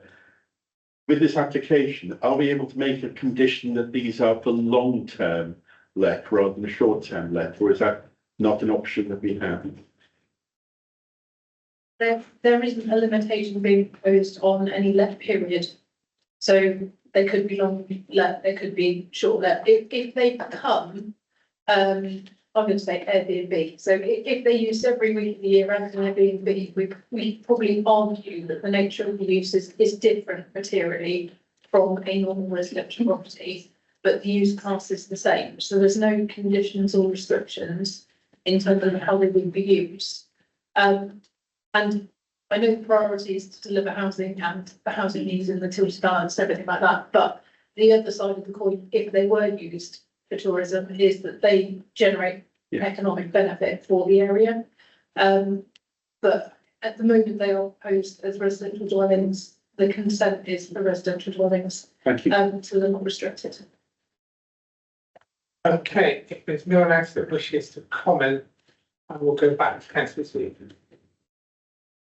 Yes, Chairman, I'm proposing reviews on the basis of numerous conflicts with the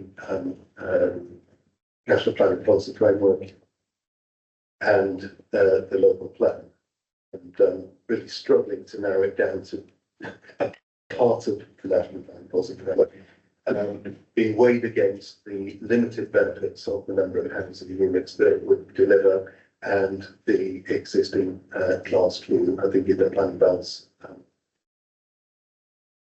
Can you give me some planning reasons why you refusal under SS1, SS2, this National Planning Policy Spatial Strategies, the it is. So shall we go through SS1? Actually, in the next slide. You want to give us, See where I'm coming from. do you want to give us some advice? No, I'm just going to say that obviously there is an X down to class Q to some degree, and they could come back in tomorrow and submit a new one. In 3 weeks' time, they'd have a new permission. So SS1, the principle of residential development has previously could be established in the future. So the sort of settlement hierarchies, in my view, holds less weight. Well, hang on. Right, can we, right, let the officer speak and then I'll bring you back in. Chair, with respect, the officer was telling me that I'm lacking clarity, so it's a step inappropriate. Right, It's but not. that's something to say, can we let the officer finish, then I'm more than welcome to bring you back in. I fully accept that had this come in as a standalone application, we probably wouldn't be here now. It's not within the main settlement. It's not, the access to services isn't great, but under the class Q, I'd suggest that there is in principle, the principle of residential development on site has been established. So that's what I got on that point. So I appreciate we have an excellent class Q, but I must wait for the excellent class Q and therefore establishment of the right to develop appropriately, given the very, very limited amount of time and the application before it, and in full knowledge that there could be a reapplication for class Q and it would be against different laws, some of which I think might apply. So I'm aware of the class Q. So the three things are: there is a class Q and I'm giving it low weight. There is a benefit to the public from the development of a number of housing units. I'm giving it weight, but not much. And I'm standing that against the unsustainable location and its effect on the countryside, which is contrary to the principles of paragraph 11D, sections 1 and 2 of this second part. So it's that 11D says you've got to take either a very specific substantial improvement or the weight of the policy as a whole. So I think it's actually not benefiting from 11D. It's not benefiting from the sustainable location. Right, I understand that. We wish to actually describe that, given that you yourself have suggested areas of national planning policy, which you think if this was standalone development application, absent a class scheme, would be charging to consider. Okay, so I understand all that. So can I have your proposal with planning reasons for the officers? We can short difference object this down. Yes, but just Short.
Does that stand Mike?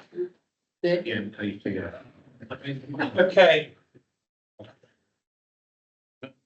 Councillor Seaton.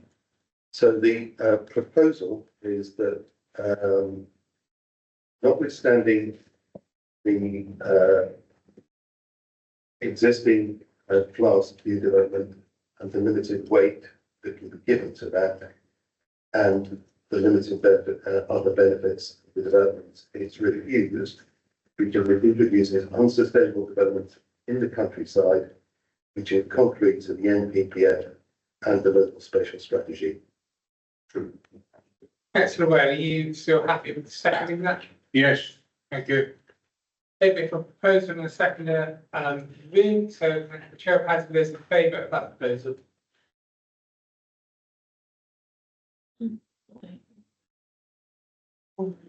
Six. Those against, Four. any abstentions? So that proposal is passed. You've got one left the room. Yes, yes. Okay. We move on to agenda item 9, which is the appeals decisions, which are for information in your pack and upon everything. Are members happy to note the appeals decision? Thank you very much. That concludes the meeting and we will see you again.